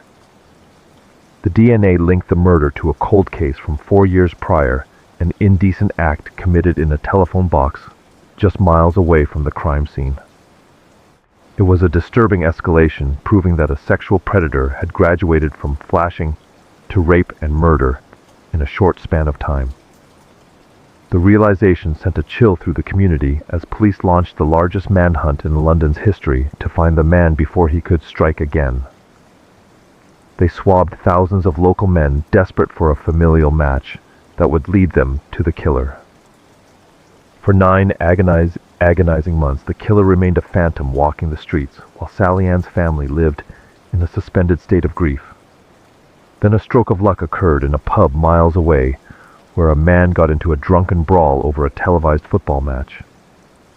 Police arrested 35-year-old Mark Dixie, a pub chef with a long history of violence and sexual aggression. As part of the routine booking process, they took his DNA, a standard procedure that would finally unlock the mystery that had haunted the city. When the lab results came back, the match was perfect. The DNA from the pub brawler was identical to the DNA found on Sally Ann Bowman. Mark Dixie had been in the area that night celebrating his own birthday with a binge of alcohol and drugs at a nearby pub. He had seen Sally Ann by chance as she argued in the car, and when she stepped out, he saw an opportunity to enact his violent fantasies. He attacked her with a knife, silencing her screams and leaving her in the driveway while he went home to sleep as if nothing had happened. In a courtroom that held its breath, Dixie spun a story so depraved it shocked even the seasoned legal professionals present. He admitted to being at the scene, but claimed he had found Sally Ann already dead and had only sexually assaulted her corpse. It was a desperate lie designed to avoid a murder conviction, but the jury saw the truth in the forensic evidence presented. The bite marks and the stab wounds told the story of a living struggle of a young woman fighting for her life against a man who wanted to destroy it. Mark Dixie was found guilty of murder and sentenced to life in prison with a minimum term of 34 years, one of the longest sentences given. He was revealed to be a serial predator who had likely committed attacks across the globe, including in Australia. Sally Ann's mother, Linda, channeled her pain into a fierce campaign for a national DNA database, arguing that if Dixie's DNA had been on file earlier, her daughter might still be alive. The tragedy of Sally Ann Bowman is a stark reminder of the predators who walk among us, hiding their darkness until the moment they strike. While Sally Ann's killer was caught by the undeniable truth of DNA, our next case is defined by the maddening lack of it. We move from a solved murder in London to the windy streets of Chicago, where 2 sisters vanished into thin air leaving behind a note that asks more questions than it answers. The summer wind off Lake Michigan usually brings relief to the humid streets of Chicago, but on July 6, 2001, it carried away a secret that has never been recovered. In an apartment complex in the Bronzeville neighborhood, 10-year-old Tionda Bradley and her 3-year-old sister Diamond were waking up to a day that seemed just like any other summer Friday. Their mother Tracy had left early for her shift at a nearby park, kissing them goodbye and leaving them with strict instructions not to open the door for anyone. It was a routine they had followed before, a necessity for a single mother working hard to provide, but this time the lock on the door would not be enough to keep the world out. Tionda was the kind of big sister who took her role seriously, described by her family as an articulate and intelligent girl who was fiercely protective of little Diamond. Diamond was a ball of energy who followed Tionda everywhere, her shadow in a world that was just beginning to open up to her. They were supposed to be safe inside, waiting for their mother to return in the afternoon, perhaps watching cartoons or playing quiet games. But silence descended on the apartment shortly after Tracy left, a silence that would only be broken hours later by a frantic search that would grip the entire city. When Tracy returned from work around midday, accompanied by her on-and-off boyfriend George Washington, she expected to be greeted by the noise of her children. Instead, she found an eerie stillness, the kind that makes a mother's heart stop before she even calls out a name. The apartment was empty. The girls were gone, and there was no sign of a struggle or a break-in to explain their absence. On the back of the couch, she found a handwritten note that would become one of the most scrutinized pieces of paper in Chicago's history. The note, written in Tionda's handwriting, claimed that the girls had gone to the nearby school playground and a local store, promising they would be back soon. It seemed like a simple explanation, yet something about the phrasing and the spelling didn't sit right with the family who knew her best. Her aunt would later say that the grammar was too perfect, too structured for a 10-year-old who usually wrote in a more casual, childlike style. It raised the terrifying possibility that Tionda had written the note under duress, coached by someone standing over her shoulder. Tracy didn't call the police immediately, a decision born out of a paralyzed fear that admitting she had left them alone would lead to them being taken away by the state. She searched the neighborhood herself for hours, frantic and desperate, checking the playground, mentioned in the note, but finding only empty swings. It wasn't until the sun began to set and the reality of the situation became impossible to deny that she finally dialed 911. By then the trail was cold, and the window for immediate recovery had slammed shut, leaving investigators to play catch-up in a race they were already losing. As detectives began to piece together the morning's events, a critical piece of evidence emerged from Tracy's voicemail. A message left by Tionda while her mother was at work. In the recording, Tionda's voice was heard saying, "George is at the door," a statement that sent a chill through everyone who heard it. The problem was that there were two Georges in their lives. George Washington, the boyfriend who had dropped Tracy off, and a neighbor named George who lived in the building. The ambiguity of the name turned the investigation into a complex puzzle, with both men coming under intense scrutiny. Tragically, this vital audio clue was lost, deleted, or overwritten in the chaos of the investigation, leaving only the memory of Tionda's voice as testimony. Investigators turned their attention to George Washington, searching his vehicle and finding strands of hair in the trunk that could have belonged to the girls. They also found a receipt from Home Depot, time-stamped shortly before the disappearance, listing purchases of heavy-duty gloves, bleach, and contractor bags. It was a circumstantial list that looked like a cleanup kit, but without bodies or a crime scene, it wasn't enough to build a case. The search for the Bradley sisters became one of the largest in Chicago's history, with officers combing through lagoons, abandoned buildings, and miles of sewer lines. They interviewed hundreds of sex offenders and followed up on thousands of tips, but every lead seemed to dissolve into nothingness. There were sightings of the girls in the neighborhood that morning, but the timelines were conflicting and unverified. It was as if they had walked out the door and evaporated, leaving behind a city holding its breath for a resolution that never came. Over the years, the case has been punctuated by cruel hoaxes that have raised and then crushed the family's hopes.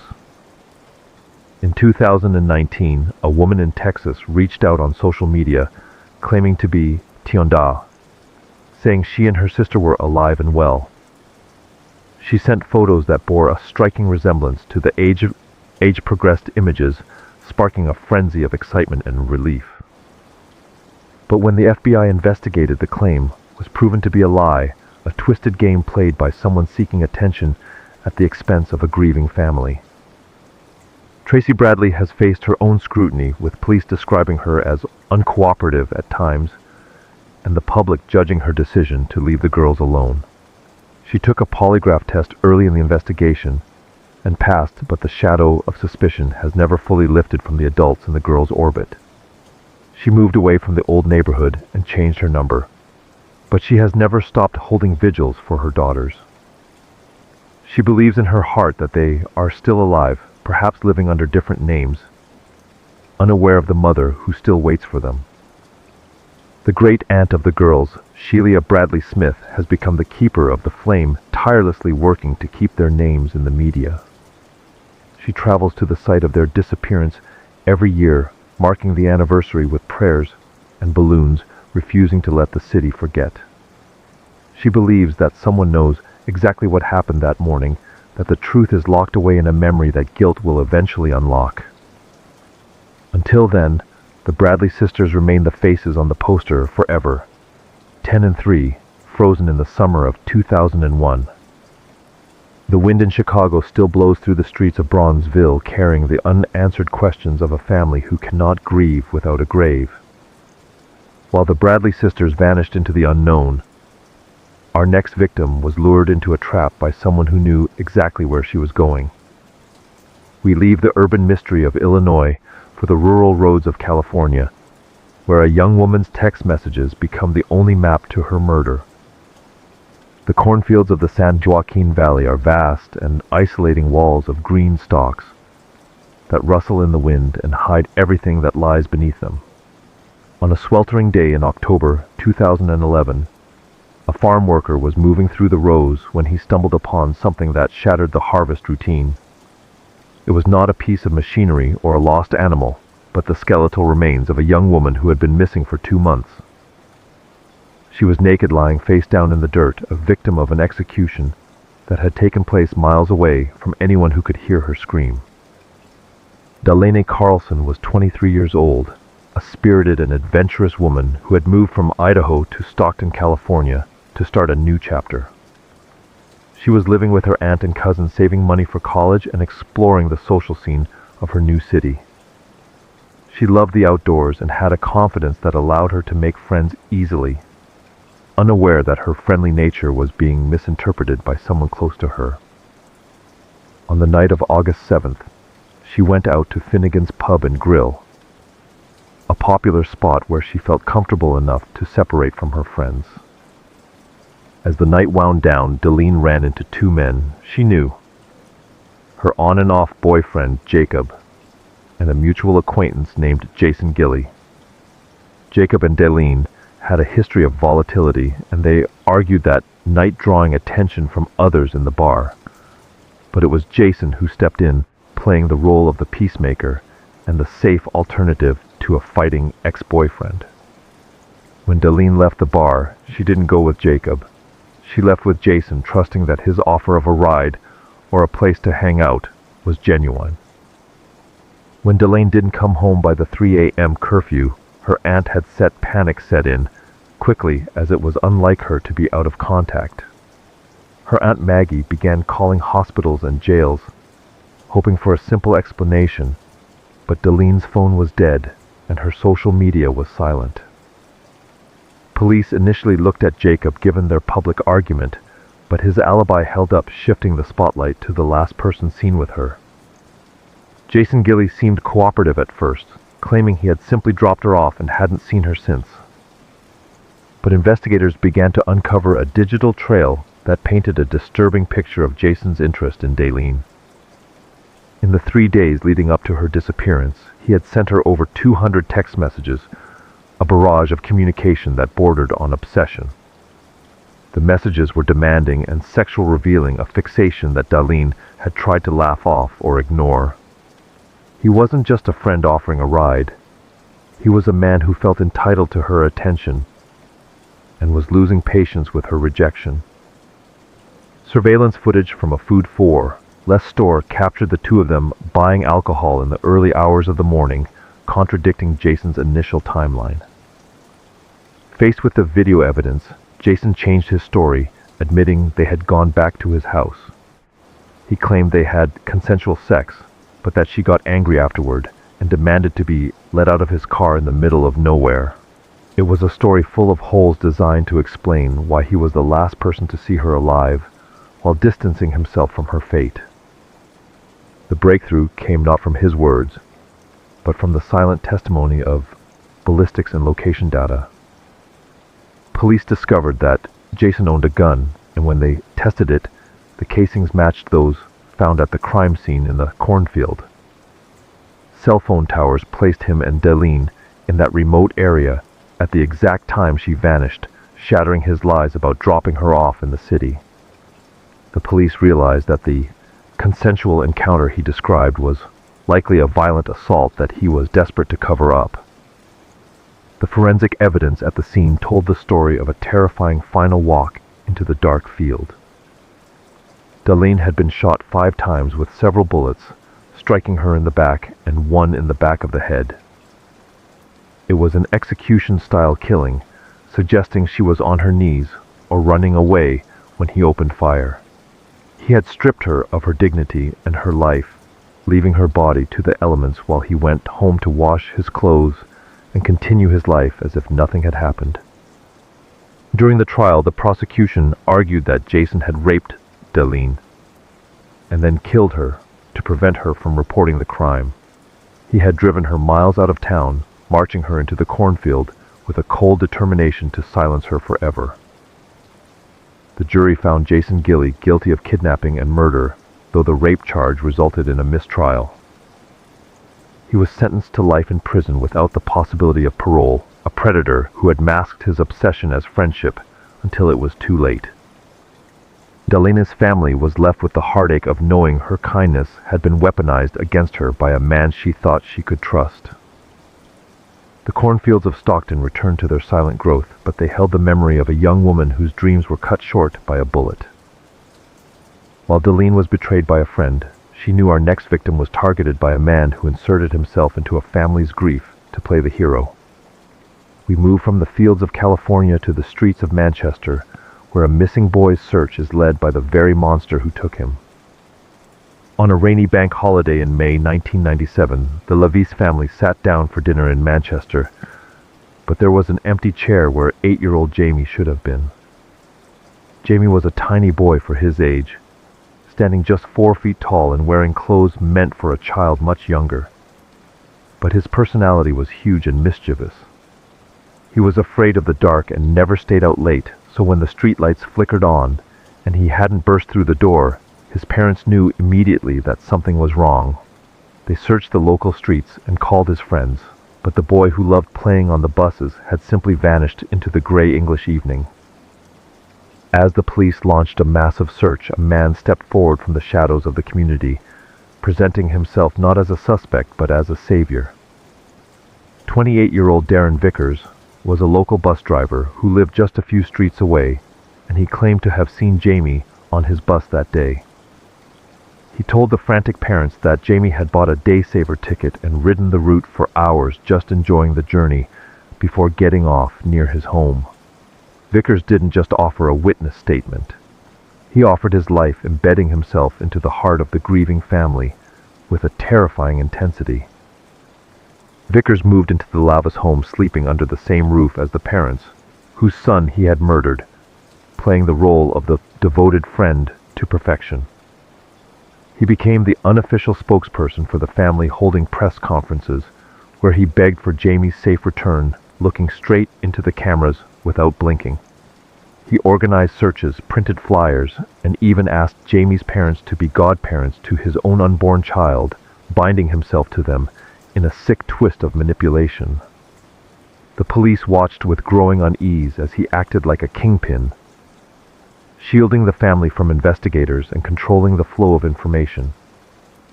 But the cracks in his performance began to show when other passengers on the number 219 bus came forward with a different story. They didn't see a boy sitting quietly. They saw Jamie treating the bus like a playground, sitting in the driver's cab and handing out tickets while Vickers laughed and ruffled his hair. CCTV footage from the depot confirmed the familiarity between the man and the boy, contradicting Vickers' claim that Jamie was just a random passenger he had dropped off.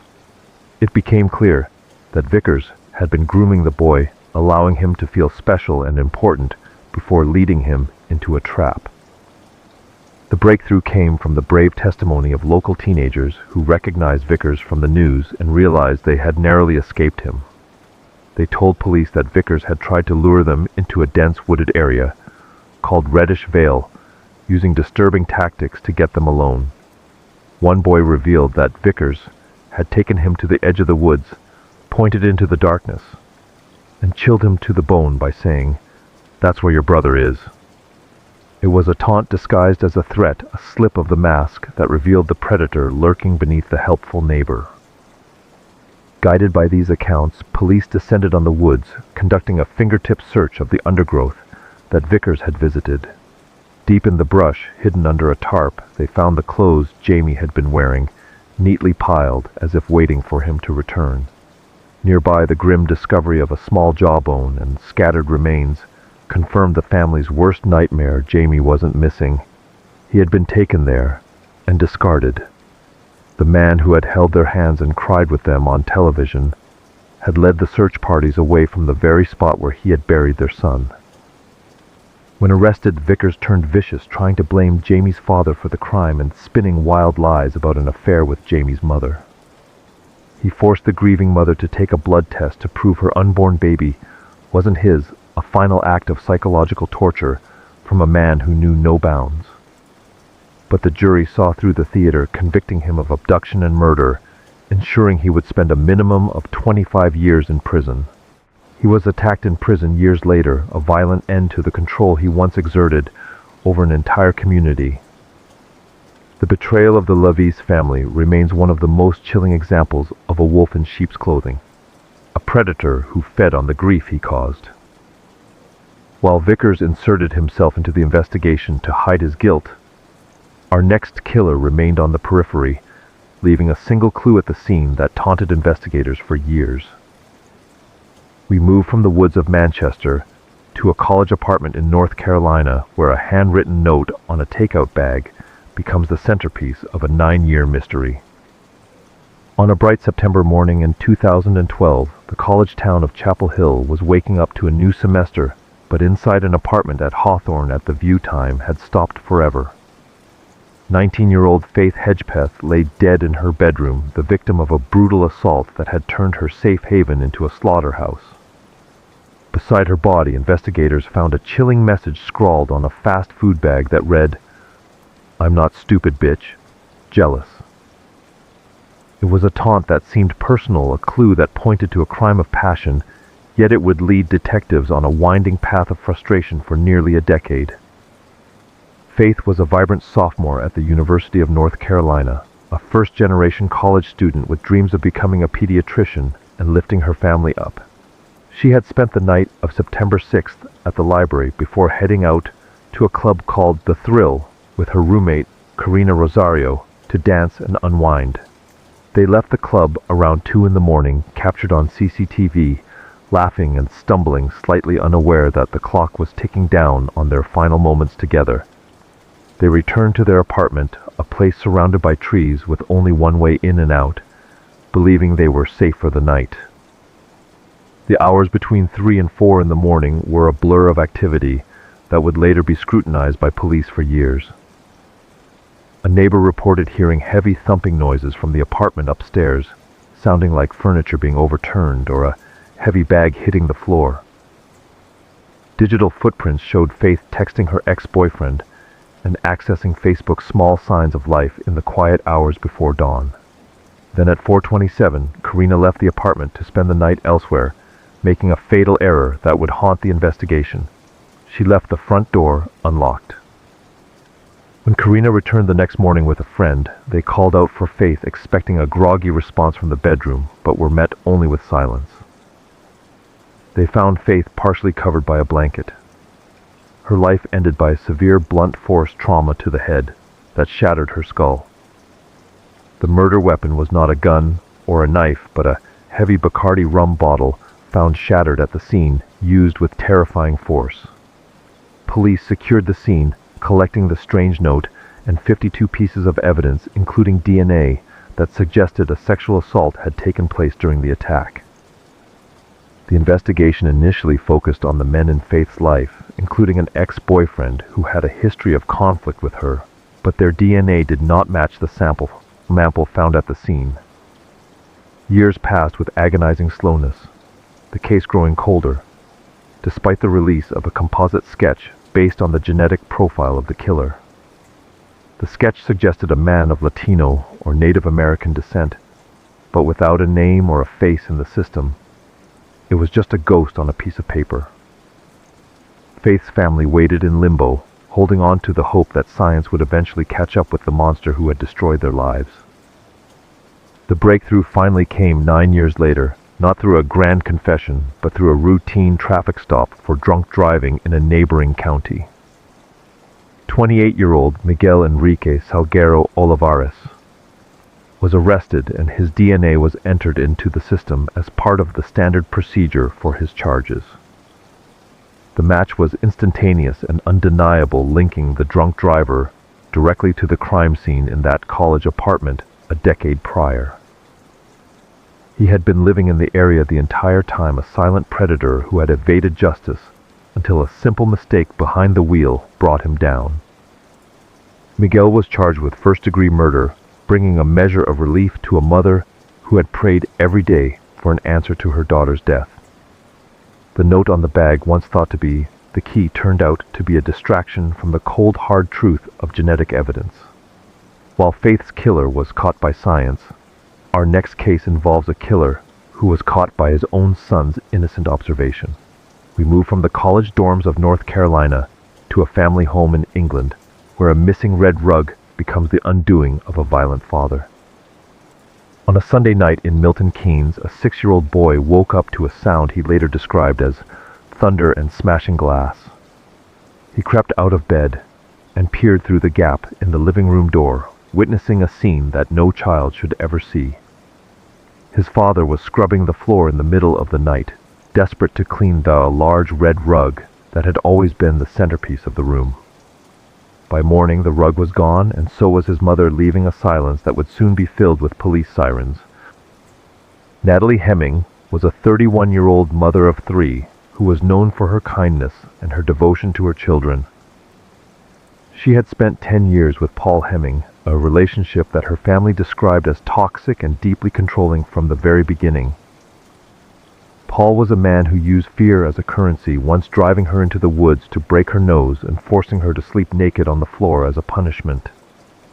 She had tried to leave him before, but the gravity of his control always pulled her back into the orbit of his abuse. But this time was different, because Natalie had found a glimmer of happiness with a colleague named Simon, a man who treated her with the respect she had been denied for a decade. She had told friends that the relationship with Paul was finally over, and that they were living together only until they could separate their lives amicably.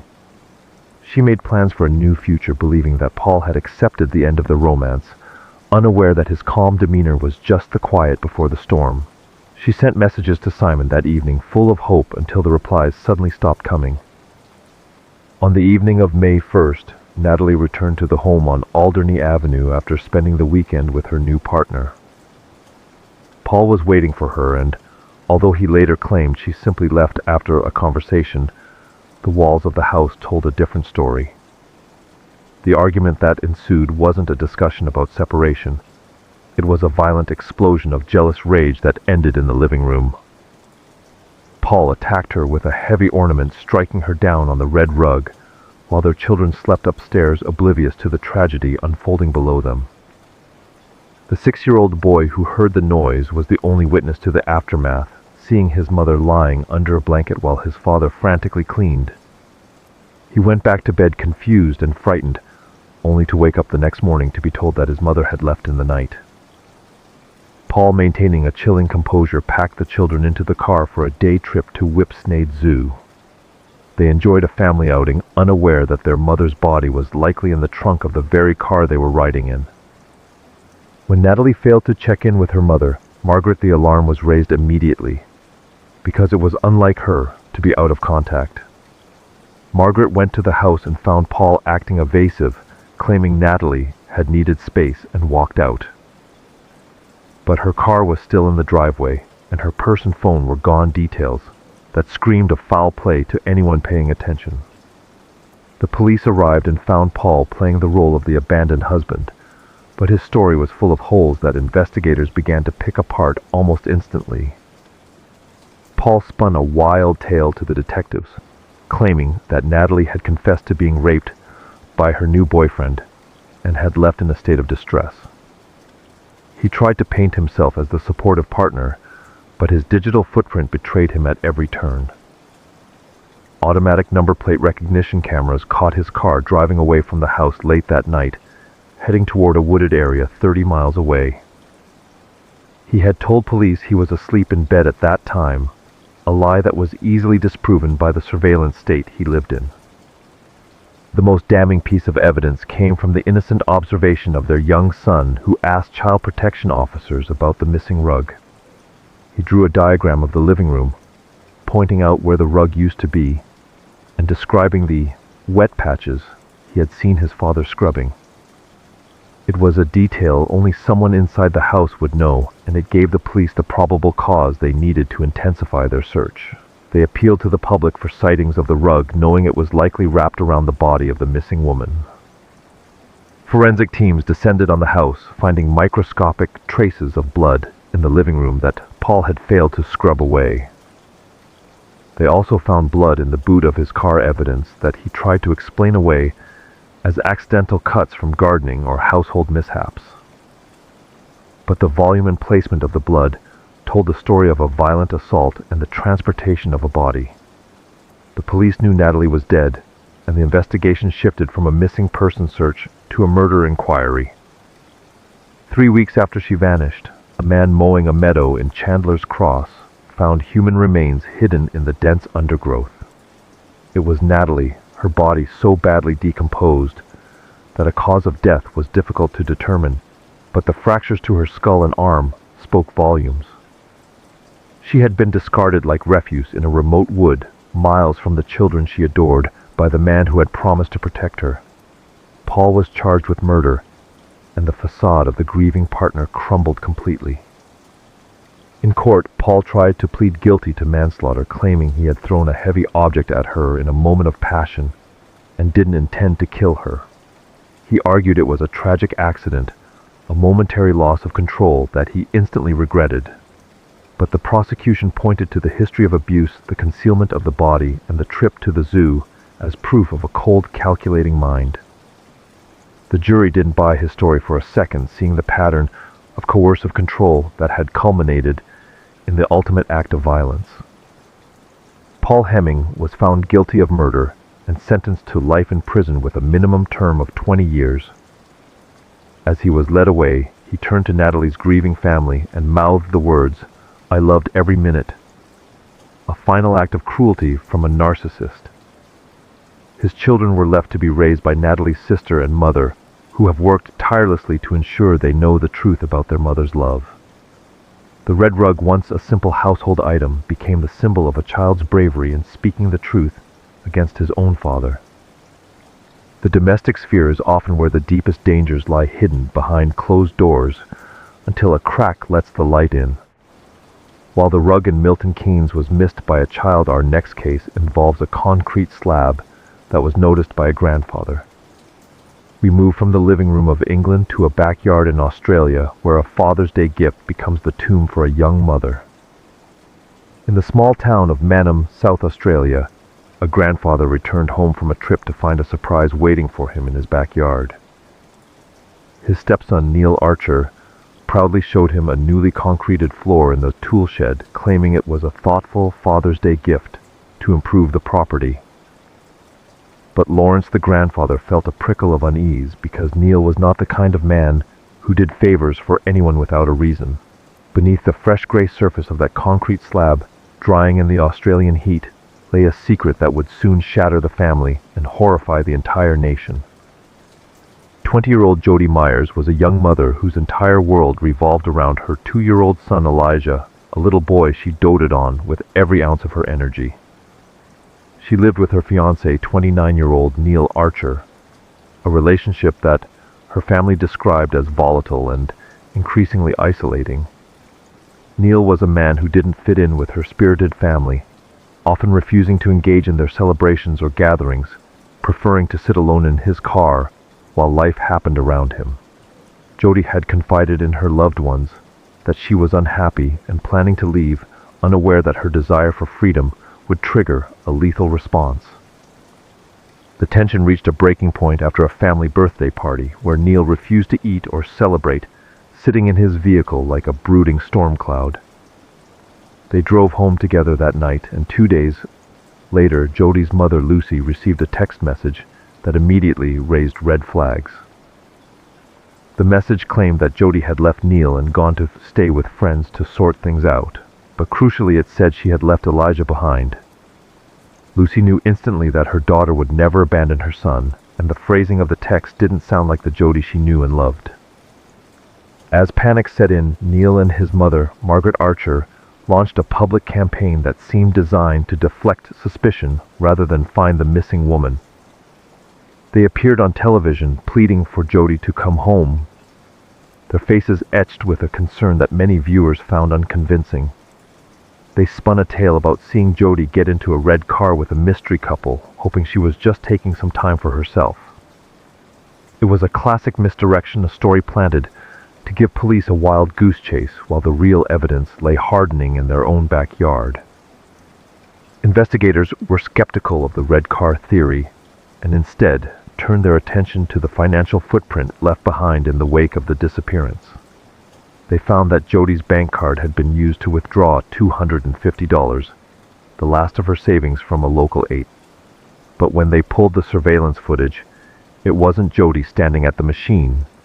It was Margaret Archer, wearing a gray hoodie to hide her face. She was accompanied by Neil, who waited in the car, proving that the mother and son were operating as a team to cover up a crime. The police dug deeper into the pair's movements and found CCTV footage from a Bunnings warehouse that would seal their fate. The video showed Margaret purchasing over 600 kilograms of cement, paying for it with the cash stolen from Jody's account just hours before. It was a massive amount of building material for a woman who had no known construction projects, and it pointed directly to the gift Neil had given his stepfather. The timeline was damning. Jody vanished, money was stolen, cement was bought, and a shed floor was suddenly paved over. The pressure on Neil became unbearable as the police closed in, circling the property with questions he couldn't answer. He eventually cracked not to the police, but to his own brother Aaron, confessing in the laundry room that he had strangled Jody. He admitted that he had killed her in their home and then transported her body to his mother's property to bury her.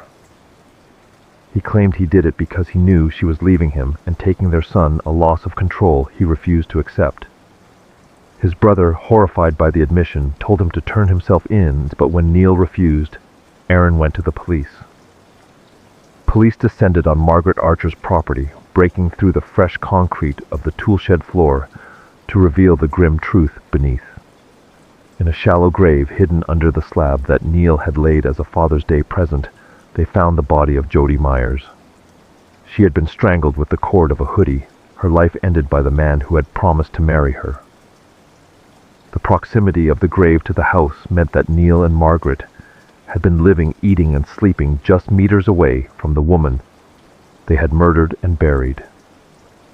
The discovery sent shockwaves through the community, exposing the depth of the betrayal and the twisted loyalty between a mother and son. Neil Archer pleaded guilty to murder, hoping for a reduced sentence.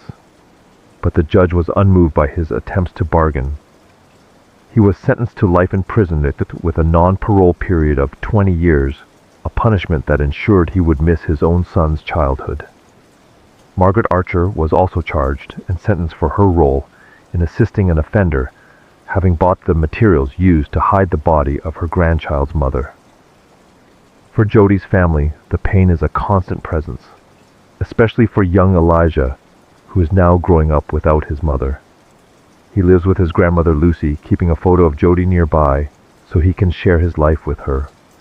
In a heartbreaking moment of innocence, he once placed the photo on a table so his mother could watch him ride his new bicycle.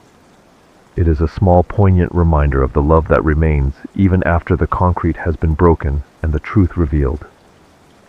The shed in the backyard stands as a monument to a domestic nightmare where a family gift was used to mask a murder. While Jody was hidden under stone, our next victim was hidden in plain sight. Her disappearance masked by a mother's erratic behavior. We move from the Australian outback to the dusty plains of Texas, where a 13-year-old cheerleader vanishes, leaving behind a family divided by suspicion. In the small dusty town of Colorado City, Texas, the day after Christmas in 2010 began with the mundane rhythm of adults going to work and children sleeping in. 13-year-old Haley Dunn was a bright and energetic cheerleader, a girl who loved glittery things and played saxophone in the school band, bringing light to everyone she met. She was staying with her mother Billie Jean and her mother's live-in boyfriend Sean Adkins, in a home where the atmosphere was far more volatile than the festive season suggested. Her mother left for a 12-hour shift early that morning, leaving Haley alone with Sean, a man the teenager had grown to fear and distrust in the months since he moved in. Haley had confided in her grandmother that she was terrified of Sean, describing how she would see his shadow lurking outside her bedroom door in the middle of the night, watching and waiting in the dark. She told family members she didn't like him and didn't trust him, a childish instinct that would prove to be tragically accurate as the day unfolded. Sean left the house around 6 in the morning for his job in a nearby town, but his employment would end abruptly before the sun had fully risen over the Texas plains. He later claimed he was fired after an argument, but his boss confirmed he had quit on the spot, handing in his uniform and driving away with a purpose that remains chillingly unclear. Sean returned to the house that afternoon, and according to his version of events, he saw Haley for the last time around 3 o'clock before she walked to her father's house nearby. But Haley never arrived at her father Clint's home, and she never made it to the friend's house where Sean claimed she was planning to stay the night. When Clint didn't see his daughter that evening, he assumed she was safe with her mother, unaware that a text sent from the home phone earlier that day had gone unanswered.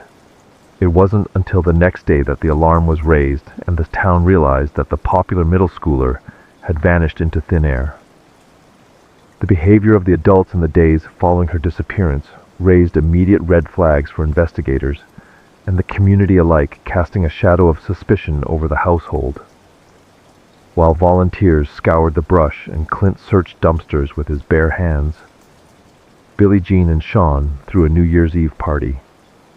Just 4 days after Haley went missing, Clint watched from his porch across the street, using binoculars to see the festivities, unable to comprehend how they could celebrate while his daughter was out in the cold.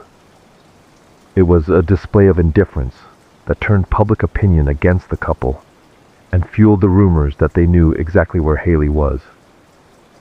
Detectives began to dismantle Sean's alibi, using cell phone tower data to track his movements on the day Haley disappeared, revealing lies he had told to cover his tracks. His phone pinged in Colorado City when he claimed to be at his mother's house, miles away, and later placed him in a remote area of Scurry County. This was a desolate patch of land that would later become the focal point of the investigation, but at the time, it was just a dot on a map. When asked during a polygraph where Haley was, Sean truthfully answered Scurry County, yet he refused to elaborate, walking out of the test before he could be pressed further. The search of the home shared by Billie Jean and Sean uncovered disturbing evidence that suggested their interests were far darker than anyone had realized.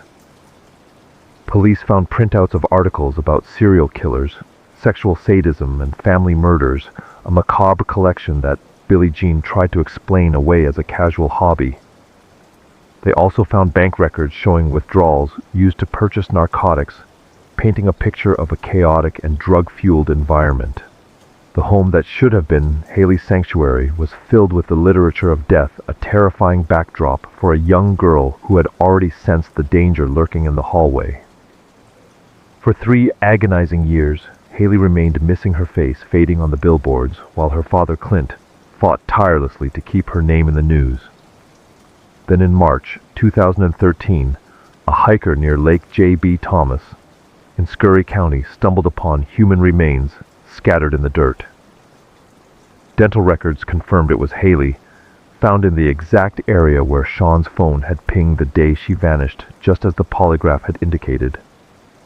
The discovery transformed the case from a missing person search to a homicide investigation, but it would take nearly another decade for the handcuffs to finally click. In 2021, armed with new evidence and the persistence of a father who never gave up, police finally arrested Sean Adkins for the murder of Haley Dunn.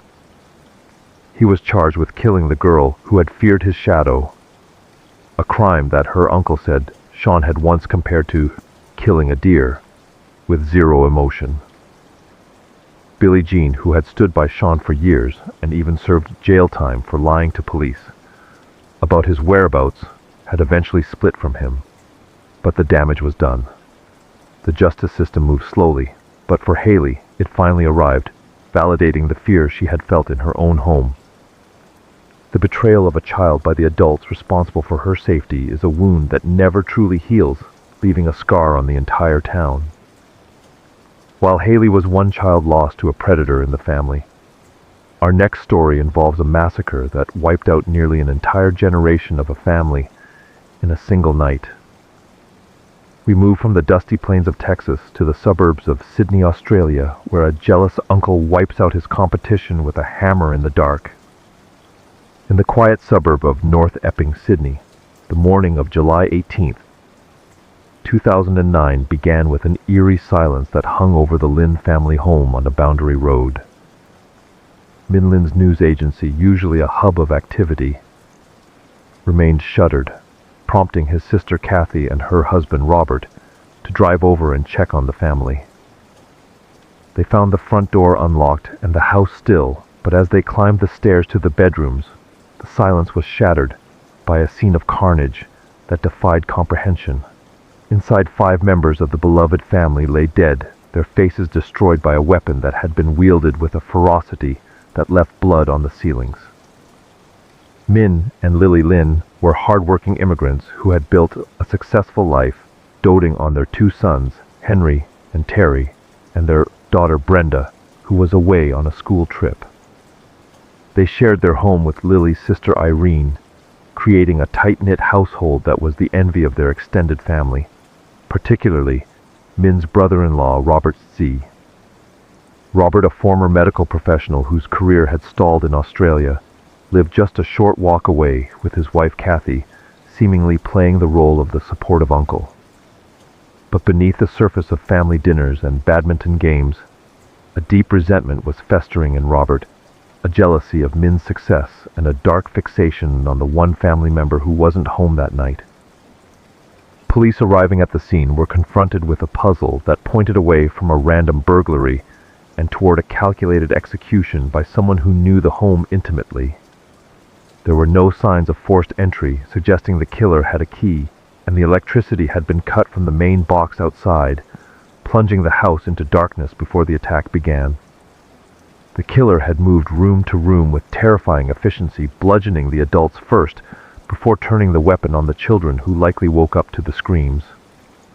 The brutality was personal, specifically targeting the faces of the victims, yet Brenda's room was left completely untouched, a pristine sanctuary amidst the slaughter.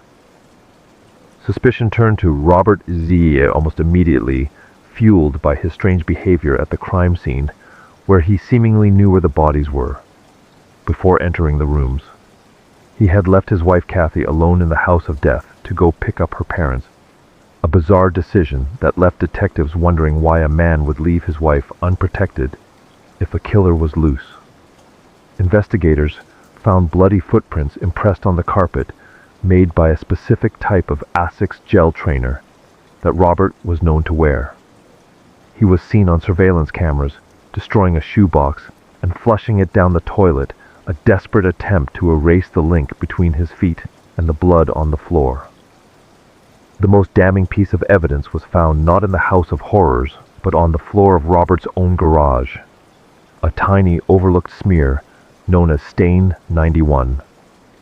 Forensic analysis revealed it contained the DNA of 4 of the 5 victims, a mix of blood that proved he had returned home and tracked the massacre into his own sanctuary. As the case built, a sinister motive emerged. Robert had a sexual obsession with his niece Brenda, and by eliminating her entire family, he had cleared the path to adopt her. He took her in immediately after the murders, moving her into his home where the abuse he had fantasized about could continue behind closed doors. It took 4 trials and years of legal battles, but the jury finally saw past the facade of the grieving uncle to the monster who had wiped out a generation of his family. Brenda courageously testified against him, revealing the abuse she suffered and helping to lock away the man who had destroyed her world to possess her. Robert Z. was sentenced to 5 consecutive life terms, without the possibility of parole, dying in prison, as a man who had traded his humanity for a twisted desire. The Lynn family home was sold, but the shadow of that night remains a reminder of the darkness that can live in the heart of a relative. The house on Boundary Road fell silent after the hammer stopped swinging, leaving a legacy of cold-blooded betrayal within a family that no one saw coming. While Robert Z. used darkness and stealth to kill for personal gain, our final story involves a man who used fire and chaos to destroy everything in his path. We move from the quiet suburbs of Sydney to the neon lights of Manila, where a gambling addict turns a luxury resort into an inferno of desperation and death. The neon lights of Manila usually promise escape and excitement, but on a humid night in June 2017, Resorts World Manila became a trap of screaming and smoke. Gunshots rang out across the gaming floor, sending thousands of patrons stampeding toward the exits in a blind panic, terrified that terrorists had breached the gates. People smashed windows to jump from the upper floors, desperate to escape what they believed was an ISIS attack on the heart of the city's nightlife. But the man moving through the casino wasn't a soldier of a caliphate. He was a broken former taxman named Jesse Javier Carlos, and he wasn't there for ideology, but for the chips on the table.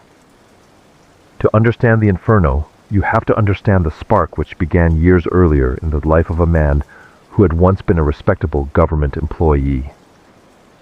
Jesse Carlos was a tax specialist for the Department of Finance, a father of 3 who lived in a nice house and sent his children to private schools with a personal driver. But behind the facade of stability, he was hiding a secret life of high-stakes gambling that had spiraled completely out of control.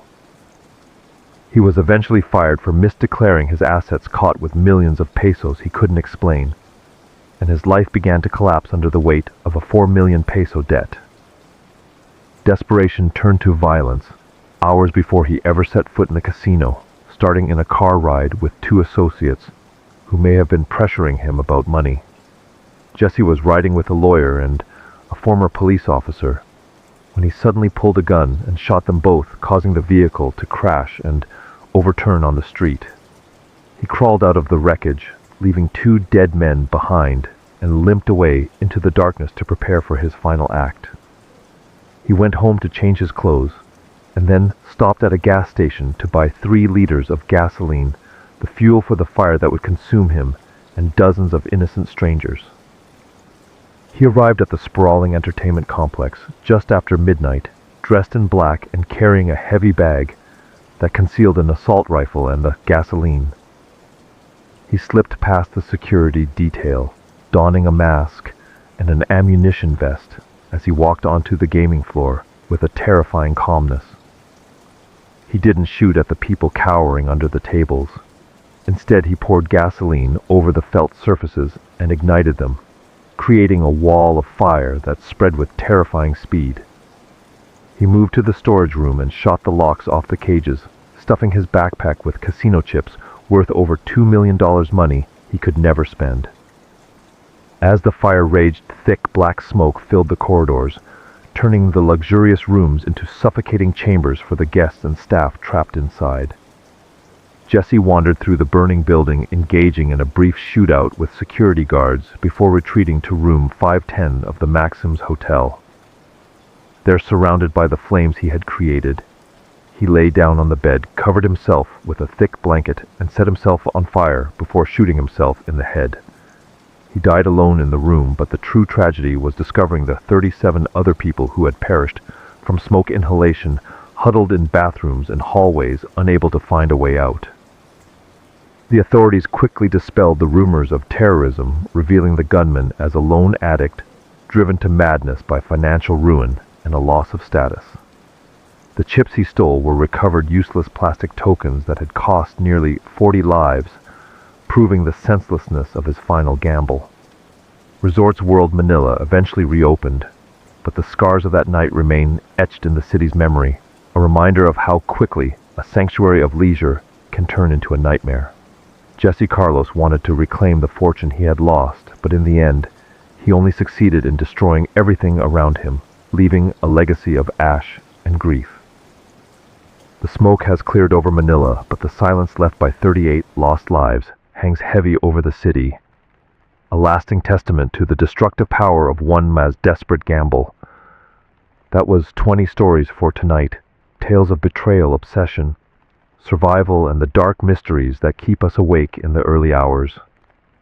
If you want more episodes like this, please subscribe, and leave a comment telling me where you are listening from and what time it is right now. Wishing you a peaceful night.